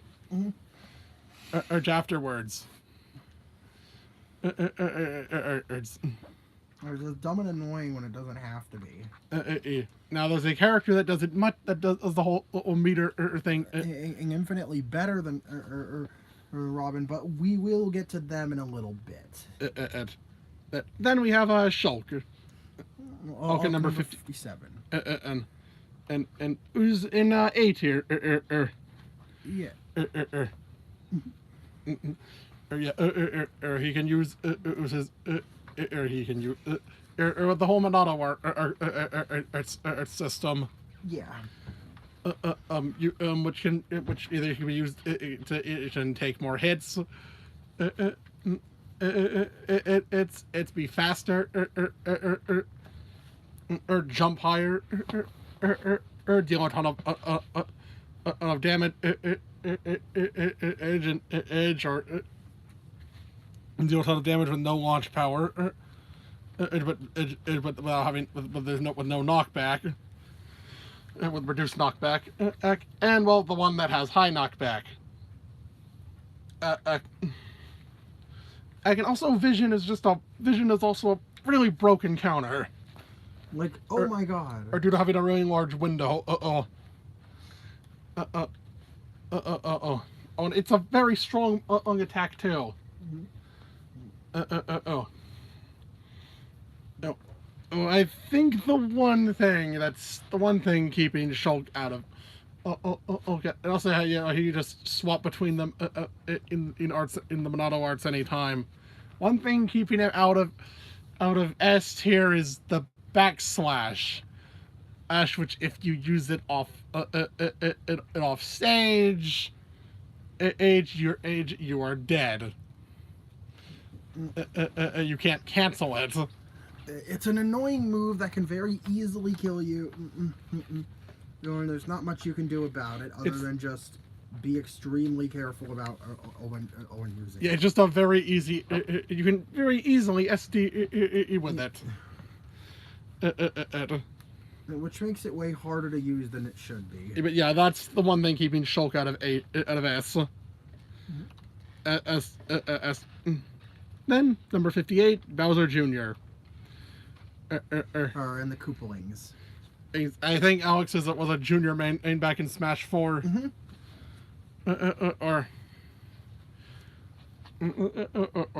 Or yeah, just a really fun unset. with a lot of unique tools. It was like the having this the cart art attack. The cannonball, the mecha Koopa, The drills. Drills. It was using the cart itself as a projectile by self-destructing it as a recovery. Even being able to attack from there. And being able to still use aerials during it. Right, and that. Until while you wait to land and respawn the cart. Though careful, you are vulnerable. You are much lighter during this period, so you can die easily after ejecting. And so Junior is just Junior is just a really fun, just a really fun character. And that's really all there is to it. Then we have number 59, Duck Hunt, and in a B tier. Again,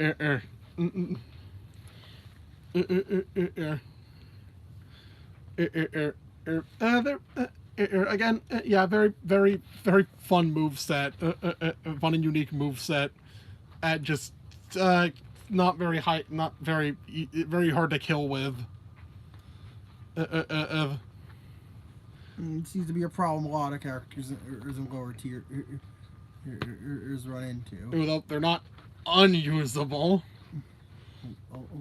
Not unusable. Well, it does bog down their placement quite a bit. That aside, they have a very innovative moveset involving projectiles that you control by pressing the button again. And also how like they're both characters are used at once. Is at the same time. It's just a cool character concept. And that's the last of the base roster or Smash 4. Next, we'll talk about Ryu. Number 60. Number 60. In B tier. Yeah, along with Ken. And 60 and 60 Epsilon. Why'd you put them on different sides? You need to fix that. On your list. Okay, so Ken Ryu and Ken is Ryu is the first fighting game up in Smash. Yeah. Ash and definitely no, I think Ryu I think calling and feels and it's just and even has input and can actually the fighting game characters is that they can actually be used without the need for the A button. Yeah. And you don't need for the B button. Yeah. And for their specials. Yeah, because their specials can be inputted like they can in the original fighting game. Or their whole home game.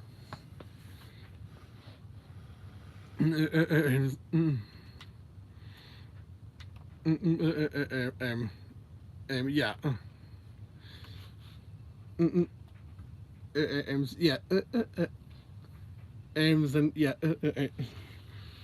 Ryu was focused around punches. Ken is centered around focused on kicks. It's giving them somewhere. Ken is kind of just a semi-clone. Ken is a semi-clone who was just who just only had the label this label because it only had the Echo label. For legacy because he has the legacy of being one of the first fighting game, being one of the first clone characters. Yeah. Either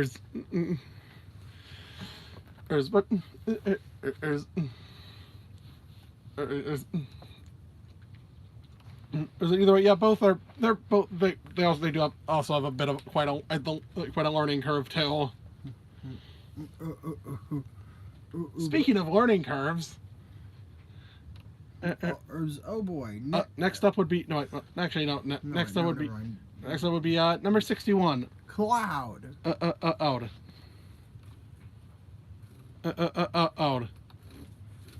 one of my mains. It's in a S tier. Yes. Just hits really hard. Hits really hard. Or his limit, or the limit break system is really it is really satisfying to pull off. Either whether it be slash blade beam, using climb hazard to recover better. Cloud is just an insanely fun character. Or his attacks feel satisfying to land. And he's got a bunch of unique tricks that that set him apart from other sword fighters. Just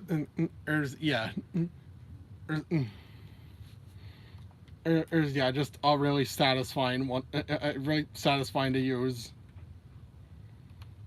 It was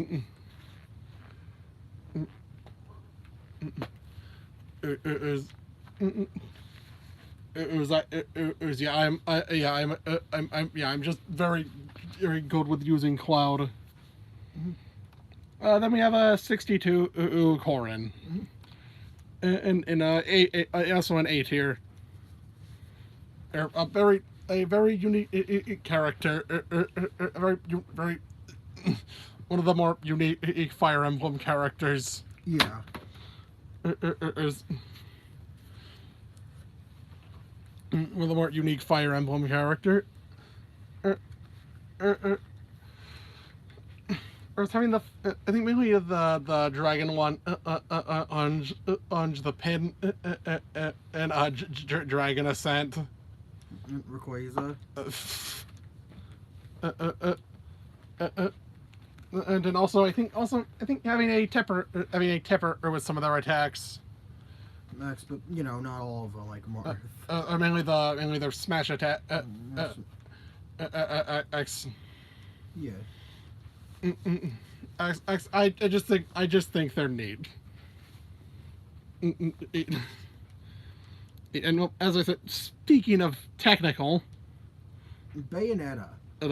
In B tier. And actually, the last B tier character. Or rest are either A or S tier. So it's kind of funny. We're basically going down. We're basically eliminating the tiers in order, anyways. Yeah. In B tier. Bayonetta is a very, very technical character. Or has a very high learning curve of using effectively. But can be an absolute menace when you figure out how to utilize her. Not as much of a menace as she was in Smash 4 because that shit needed nerfing. That needed to be. Oh no, that was not balanced. And so, Bayonetta. Just very high learning curve. But overall, a super fun character. And well, that covers all of the Smash 4 fighters. Is moving on. Now moving on to the Ultimate roster. Or to finish off the last segment of this video. How long have we been recording? 113. So a little under 2 hours. Actually, not as long as you thought it would be. Yeah. So starting off, number 64, Inkling. They're just they have the whole. It's sure they also have a resource management system. But it's a lot more intuitive than if you just shield and press B, you recharge. Charge it. And just have a ton of really good, really strong attacks. And you do more damage if you use your neutral special splatter shot on the opponent first. First, you can use the roller or to trap opponents. And it's the okay, maybe not so much the burst bomb. That doesn't really I basically could never land or land it. Is the recovery a squid super jump? Yeah, the super jump. Recovery's really good though. Just their attacks do a lot of damage. It's just I also just really like I also just like how I also like how each ult is a reference to some is just references stuff is the in-game gear. Yeah, every alt is made entirely of in-game gear. So Inkling, just in general, has some of the coolest alts of the series. It's just a lot of personality. They're just a pretty fun character. Next is Ridley. Yeah, number 65. I've in S tier. Yes. Another heavyweight. It was its way in S tier. Yeah. Yeah, Ridley's really strong, fast. And just a blast to play. And the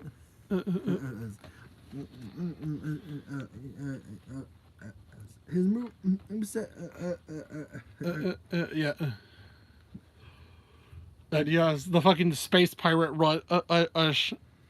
Has one of the best up specials in the game. Aim has the skewer, we can just stun opponent. It's if you hit them with the tip, leaving them open into a counter attack.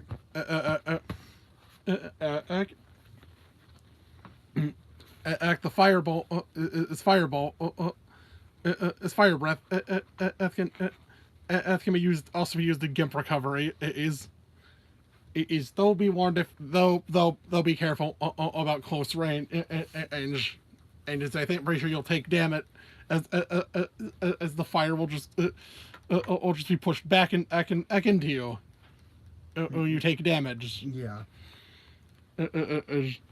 Ridley is just a really super satisfying character to play as even if again you feel like the boss like a boss while playing in us. Then we have number 66 and 66 Epsilon on Simon and Richter Belmont. They're basically the same character. Only practical difference is that their down special has a different property. Because in one's fire and one's aura, so. So which one's fire? Simon's fire. So Simon's down special can't damage red Pikmin. Yeah, and that's literally the only noteworthy difference between their moveset. Either way, yeah, they're A tier. It's absolutely not worth differentiating their tier placement based on. So they're A tier. You're really very fun very fun characters.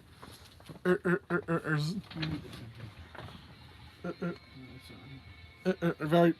fun characters. The whole especially when it comes to they're really good at zoning. Yes.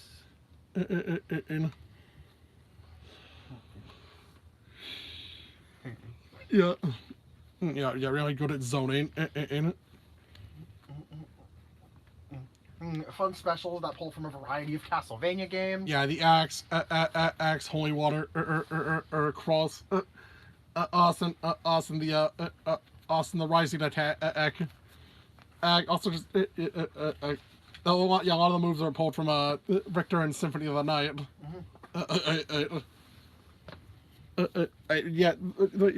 They're just really fun characters.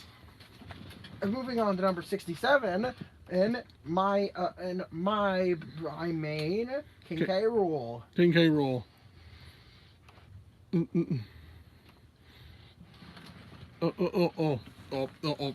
Tons of damage. It's really good with really good at recovering. In decently fast. There really isn't much bad to say about his kit. Even having the armor, even having belly armor. Or yeah, he has a built-in shield mechanic. and that gives him super armor or on all attacks directed at his stomach until but he can only take a certain amount of damage to it before or it cracks too much and he gets stuck on as if he had his shield broken. Yeah. And yeah, he also has a counter for that. Yeah. He also has, of course, a counter revolving around his belly armor. Yeah, K. Rool is just a fun character. Then we have number 68. Isabel. What if Villager had? What if Villager was more? What if Villager had more? It could actually had better kill power, and also the rod. Yeah. Also the fucking fishing rod. She is an A tier. Yeah, Isabel has a fucking command grab. Yup. Isabel has a command grab, and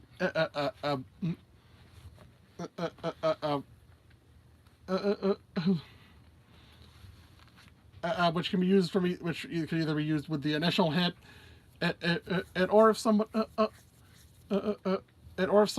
gets caught on the end, and just he deals a ton of damage as well. Oh, I also like how all of Isabel's attacks are indirect. Yeah. Reflecting in that she's a pacifist. Yes, in series. I just like that detail. She's not trying to hurt the opponent. And also uses stuff like a stop sign, a stop sign. A stop sign. And the party streamer.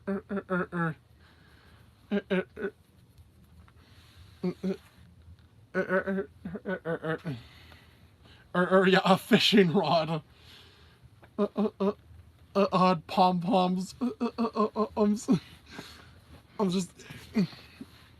They're just. Yeah, I just like that detail. Yeah. Oh yeah, Isabel's just fun to play as. Or just a toy mallet.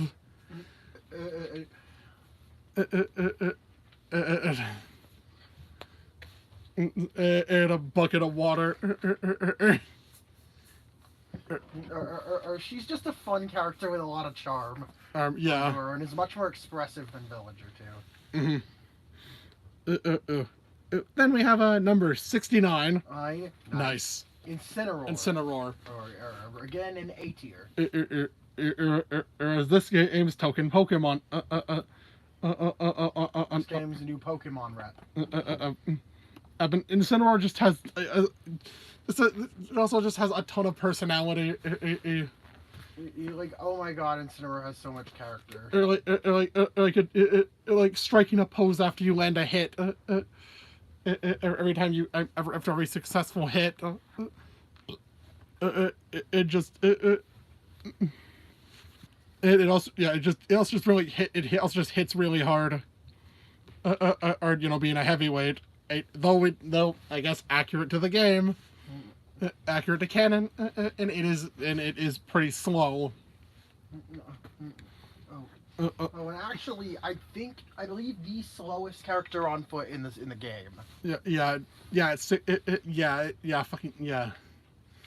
Incineroar is just, but Incineroar is just it's a wrestler. Is a wrestler type. Wrestler type character. Although, be careful with using cross chop. Because it is not a super reliable recovery. It does have that cross chop in game. Cross chop in canon does only have 80 accuracy. So I suppose Incineroar is quite statistically accurate to the Pokemon. Yeah, also being the slowest. Being the slowest Pokemon in the game. I just like that attention to detail. That was just cool. Incineroar just has so much personality. You too. Emphasis on It's on the personality. Yeah, Incineroar is just up. It's just a great. It is great. It is tons of fun. Then we move on to number 70, a Piranha Plant, and the first DLC character. Seems quite obvious to me that it was planned and to appear in the base game. Being pretty much basically finished, basically finished before launch. Launch just needed a little more time. It just came out like a month later.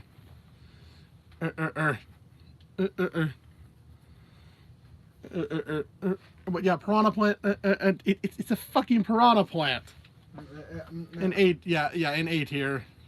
It's got a surprising amount of moveset versatility, pulling from all sorts of Piranha Plant or to species of Piranha Plants throughout the Mario franchise. Like the fucking Putrid Piranha. Putrid Piranha. Patui Piranha. The thorny piranhas. I don't know if that's what they're called, but like the ones from Galaxy 2, you have to beat with the Galaxy ones from Galaxy. By spinning into the plants into them.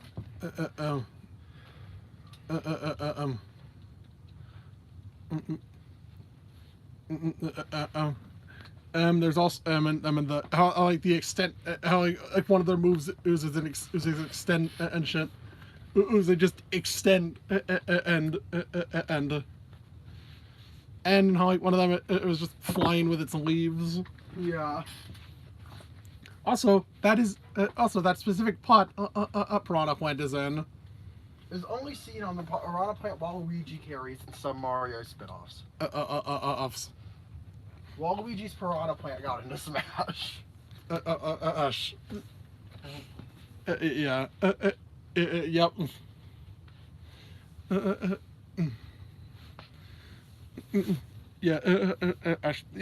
Piranha Plant is just a really fun character. Yeah.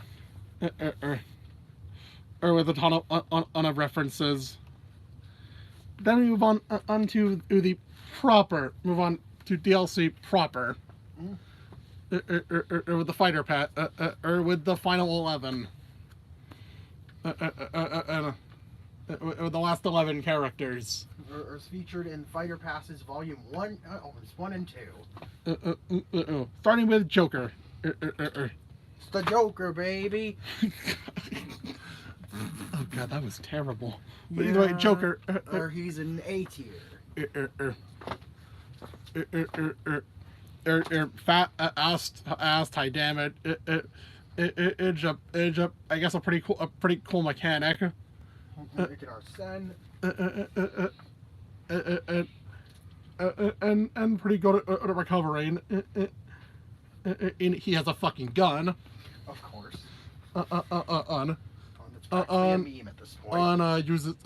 Has most of his attacks involve using his knife.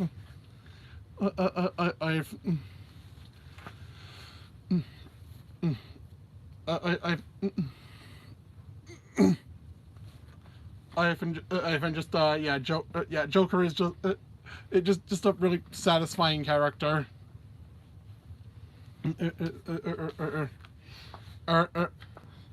Aaron definitely has a lot of definitely has a lot of personality. Yeah.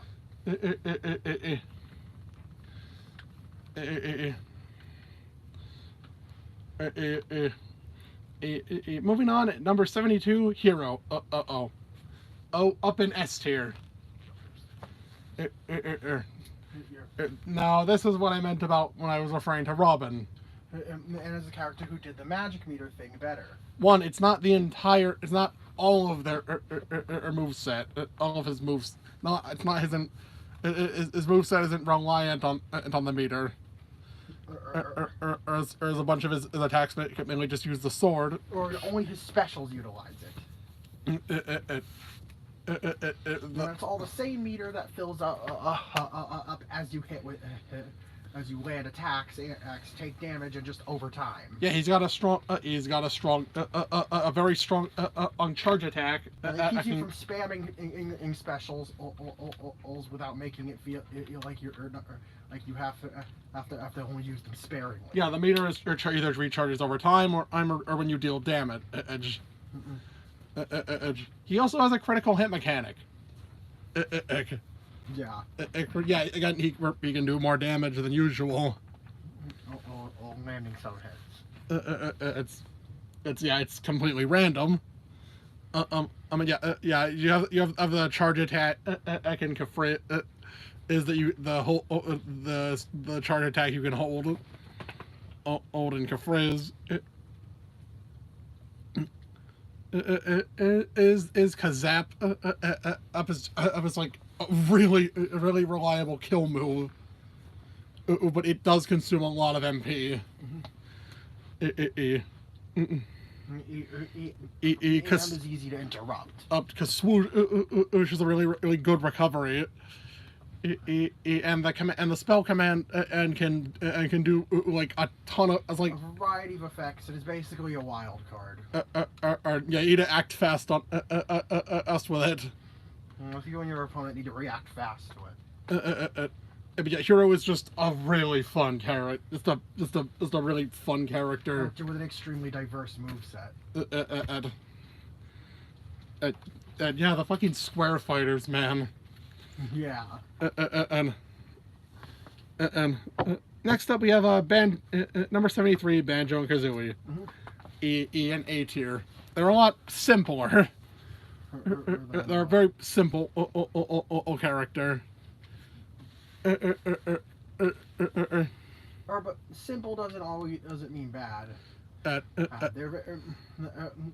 moveset, they have a very fun moveset to work with. And having a really, that jet, fucking the rapid jet, the grenade, the egg grenade,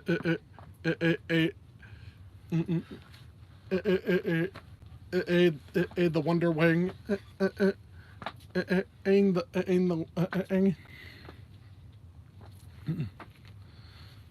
yeah, the Wonder Wing, and just hitting really hard. Are though not really that good against heavyweights. It's as I saw. Not that great against heavyweights. It's just, but still, just a really fun move set.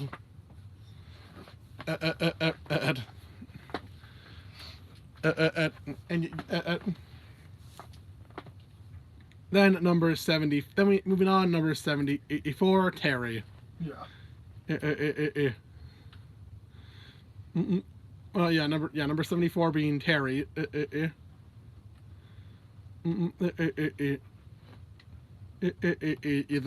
fighting game, the third fighting game character. Yeah. Or an A tier. I just think his movement is a lot. I just think it's more satisfying to use. Ooze doesn't have, but Ooze. And also having a pit, also being able to use super attacks at high percentage.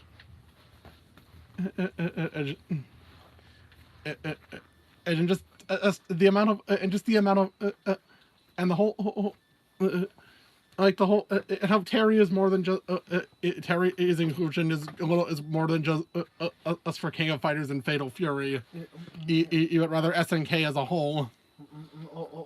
Incorporating in tracks for accent spirits from all over the SNK from SNK is his whole library of games. And hell, even the King of Fighters arena having a ton of cameos as well. Even outside of King of Fighters. It's just really cool. Well, basically, Terry represents SNK as a company as opposed to King of Fighters as a game. And I just think that's really cool, and obviously it doesn't reflect on his moveset, and that of course is really cool as well. He has a back and forward. Has a back and He's the forward. only character with a unique back and forward specials. Yeah. Every other character just has as a side special that could be used in either direction. No, Terry has a different special for when you import behind him versus in front of him. I mean, either the fist attack, either lunging fist, a kick attack. I just think that's really. I just think Terry's just a fun character. Mm-hmm. And then number 75.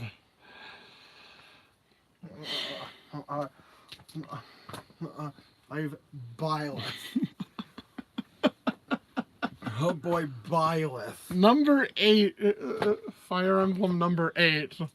Yeah, you can have an 8-player Smash with Fire Emblem characters now. Yay. But okay, jokes aside. Without using 2 likes. Jokes aside. Jokes aside.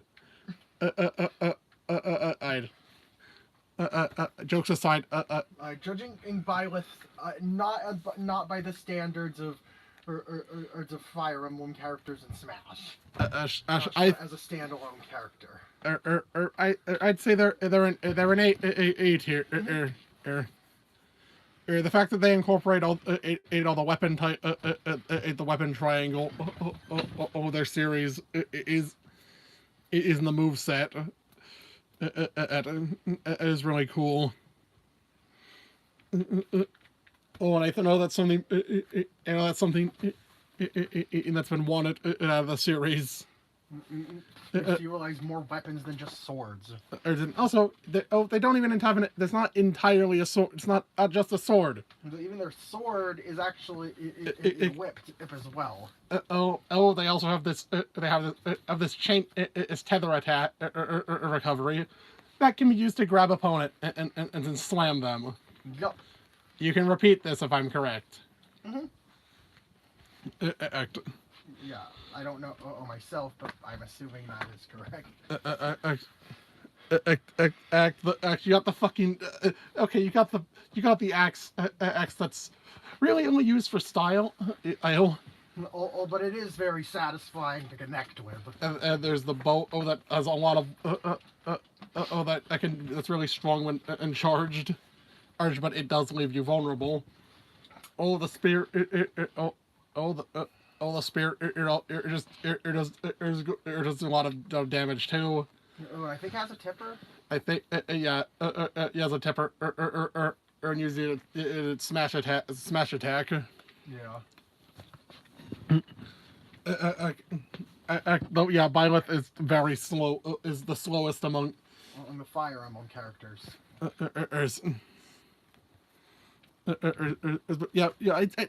think Byleth's moveset does make up for the fact that it's another Fire Emblem character.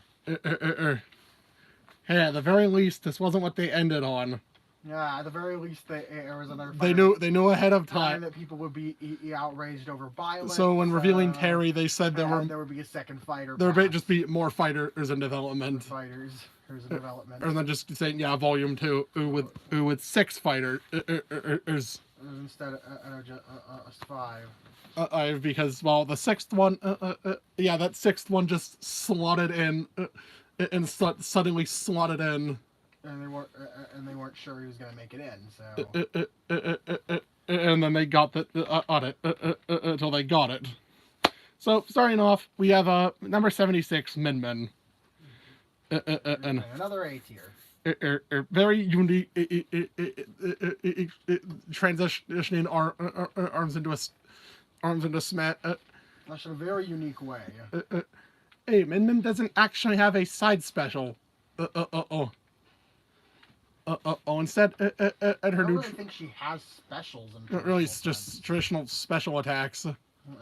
She swap. I think like her special swaps arms. Arms. Her up special is a recovery, and but her side item neutral specials don't really exist. It's A and B. You swap what arm you're using.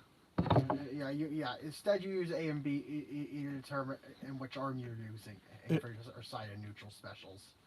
Oh, yeah. Slash L slash side and neutral regular attacks. Yeah, It's yeah. confusing. And also, yeah, it's a very unique feeling character. It's a very unique character. Or very faithful in adapting in the ARM series. Of course, she had to have of that type of down air. Yeah. That down air, of course. Which is a point against her because it's super easy to self-destruct. Mm-hmm. Worked with it. But yeah, it's a really fun, cool transition. It's a really cool adaptation of Arms' gameplay. And it makes for a unique and memorable character in Smash. Ash, yeah. Character numbers? Character number 77, Steve / Alex. Steve / Alex / Enderman / Zombie. Yeah. Minecraft. An 8. I'll put them in 8 here. A very unique. They literally imported Minecraft into Smash. Gosh, like the world generation is taken directly from Minecraft. Same goes for like all of the character movements and shit.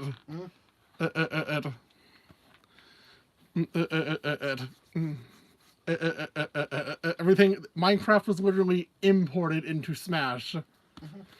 And pretty well.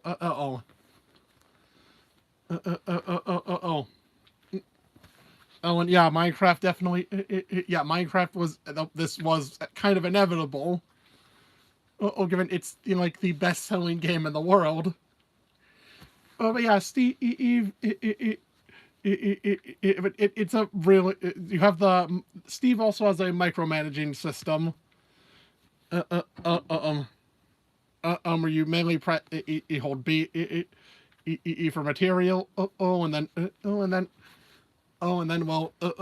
make stuff for the crafting table. Which neutral special is several different things in one with Steve.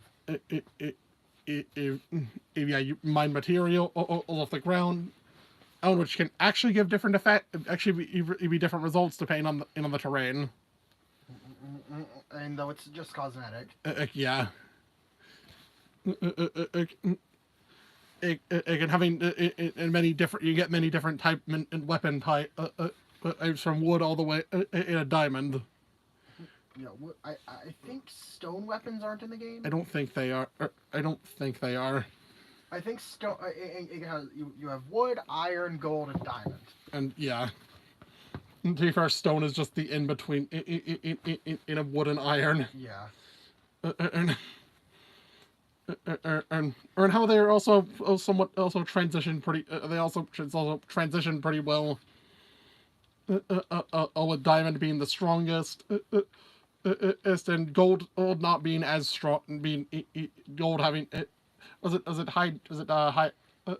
Was it less damage, higher knockback? Yeah, I believe. Yeah, I believe so. Oh, so gold is a good finisher or tool.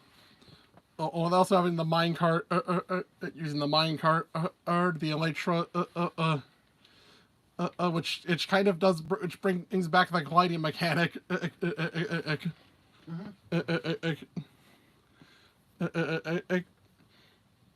And having that fucking up smash as the lava block, the molten insane up smash. As down smash is Ash's to lava bucket, the lava bucket. Also, I think even weapon damage it was incorporated.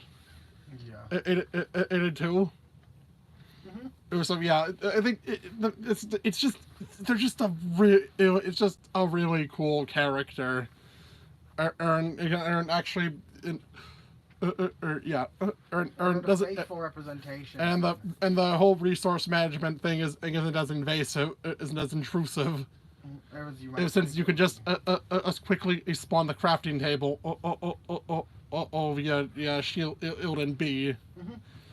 if you need it.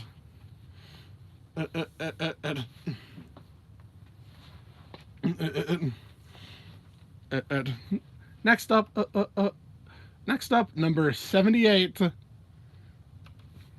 8 Sephiroth. Oh boy. Sephiroth. You want to feel like a boss, huh? Well, this fucking dude.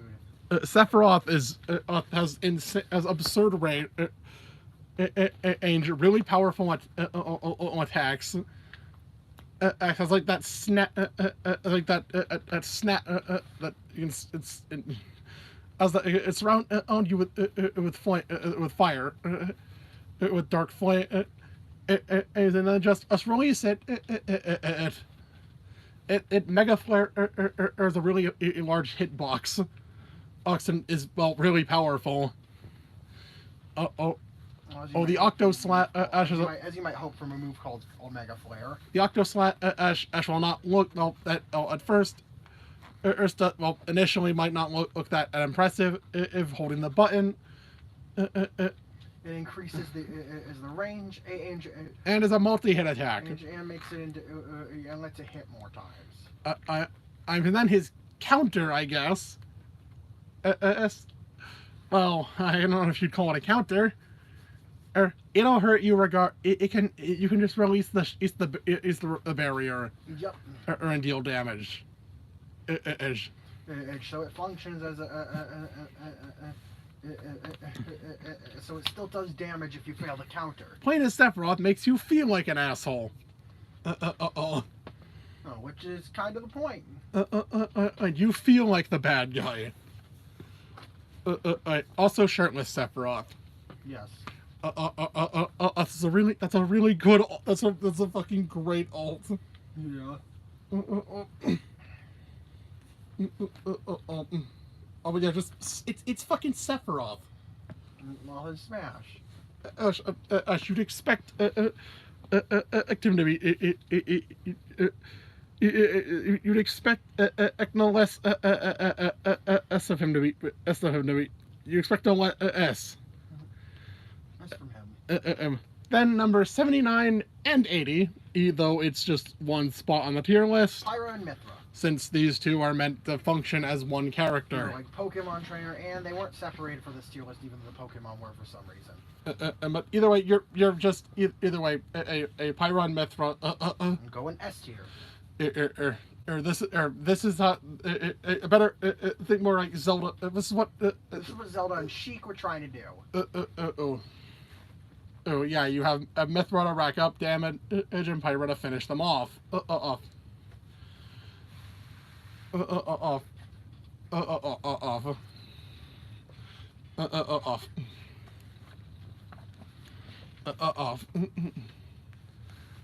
That's off. And it's really satisfying into just swapping it is completely it doesn't have and swapping and you just easily swap up between them. Though, yeah, remember they do share a percentage. Yeah. I just think it's such a satisfying combination, and especially getting that in the fucking Giant's flare attack, or as a finisher, or the forward smash. I think I just think this is how you it just yeah, just a really satisfying fighting character to use. And having a lot of and having a ton of and being very strategic. I don't know how else to put it, but either way, we got two characters left. Next is number 81, Kazuya. Yep. In A tier. A really strong character. Yeah, just a really strong character.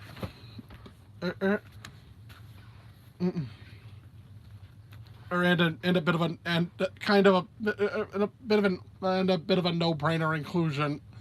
And Yeah. and since Tekken is a Namco series. He's a Namco or the developer. Versus the game. And so yeah, it only made sense to have a Tekken fighter.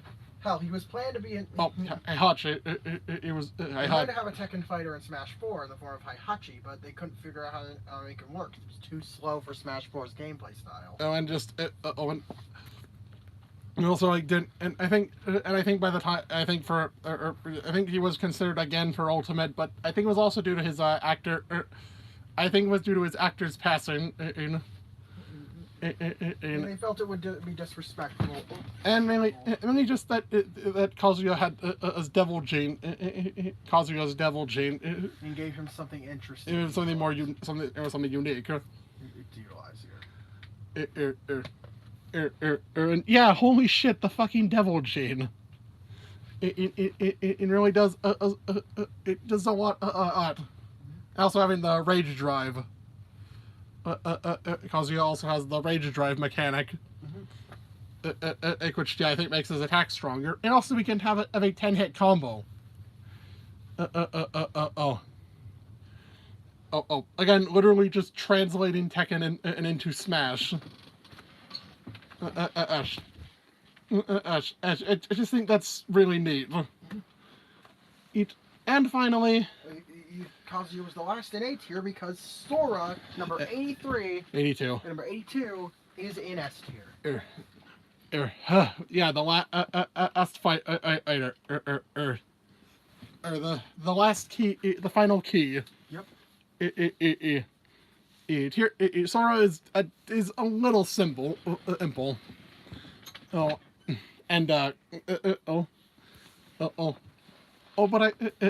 simple and clean, might I say. A simple and clean fighter. Are very satisfying. The fucking having this three section, three stage, having that 3-stage site I'd special which homes in on opponents. And which you can also a recovery that can not special that can transition into his side and special. And the spell and his own magic his magic rotation. And Yeah. And Fyraga, Andraga,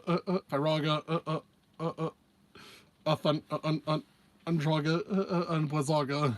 Fyraga, Thundaga, and Blazaga. There's no R in there. Thundaga.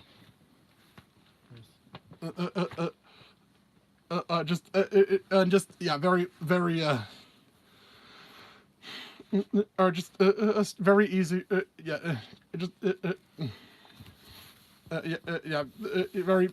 Very fun to maneuver with.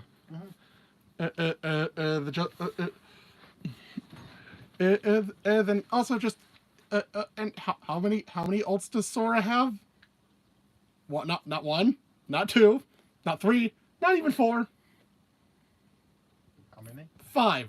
5 unique ults, more than any other character in the game. Aside from Bowser Jr. Which has the entire each slot, each ult. Second most amount of ults of unique ults in the game. And Hero also having 4, or as well. Hero even only just has 4.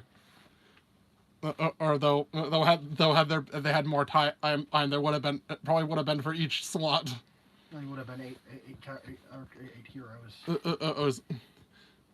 either way, yeah, Sora is just the fun character. Even if even if he's a bit simpler. And also, yeah, the motherfucker. And yeah, this sure took it took a lot of time, out of effort to actually get him into the game. It was very expensive. Costing $500 million just us to use the Mickey Mouse keychain. Just to have that logo. Yeah. Just to have Michael Rodent's image, logo. Yeah, the Michael Rodent keychain.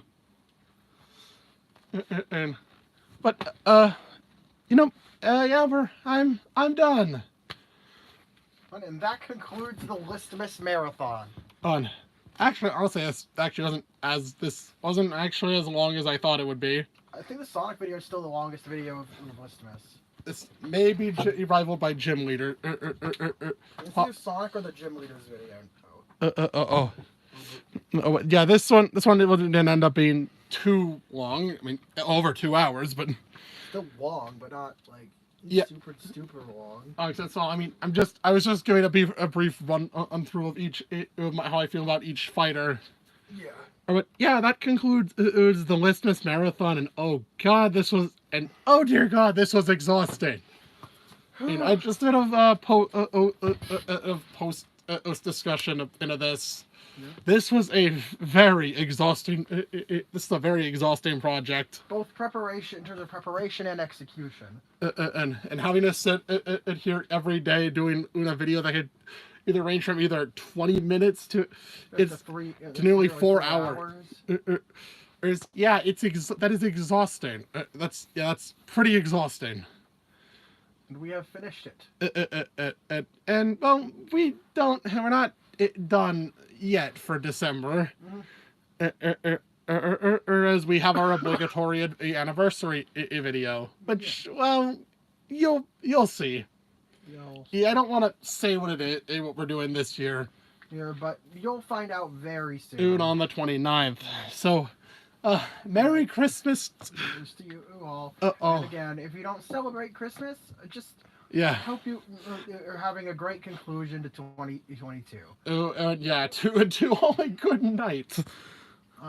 Because oh my God, we're definitely going to be resting after this. It's probably need to relax a bit. I need to relax after this. Listen, at least we get 3 days. 3 days of a break before our next big video. That being said, I'm Nazran. And I'm Amorite. And bonjour, my wonderful viewers. See you in the next video. Yeah.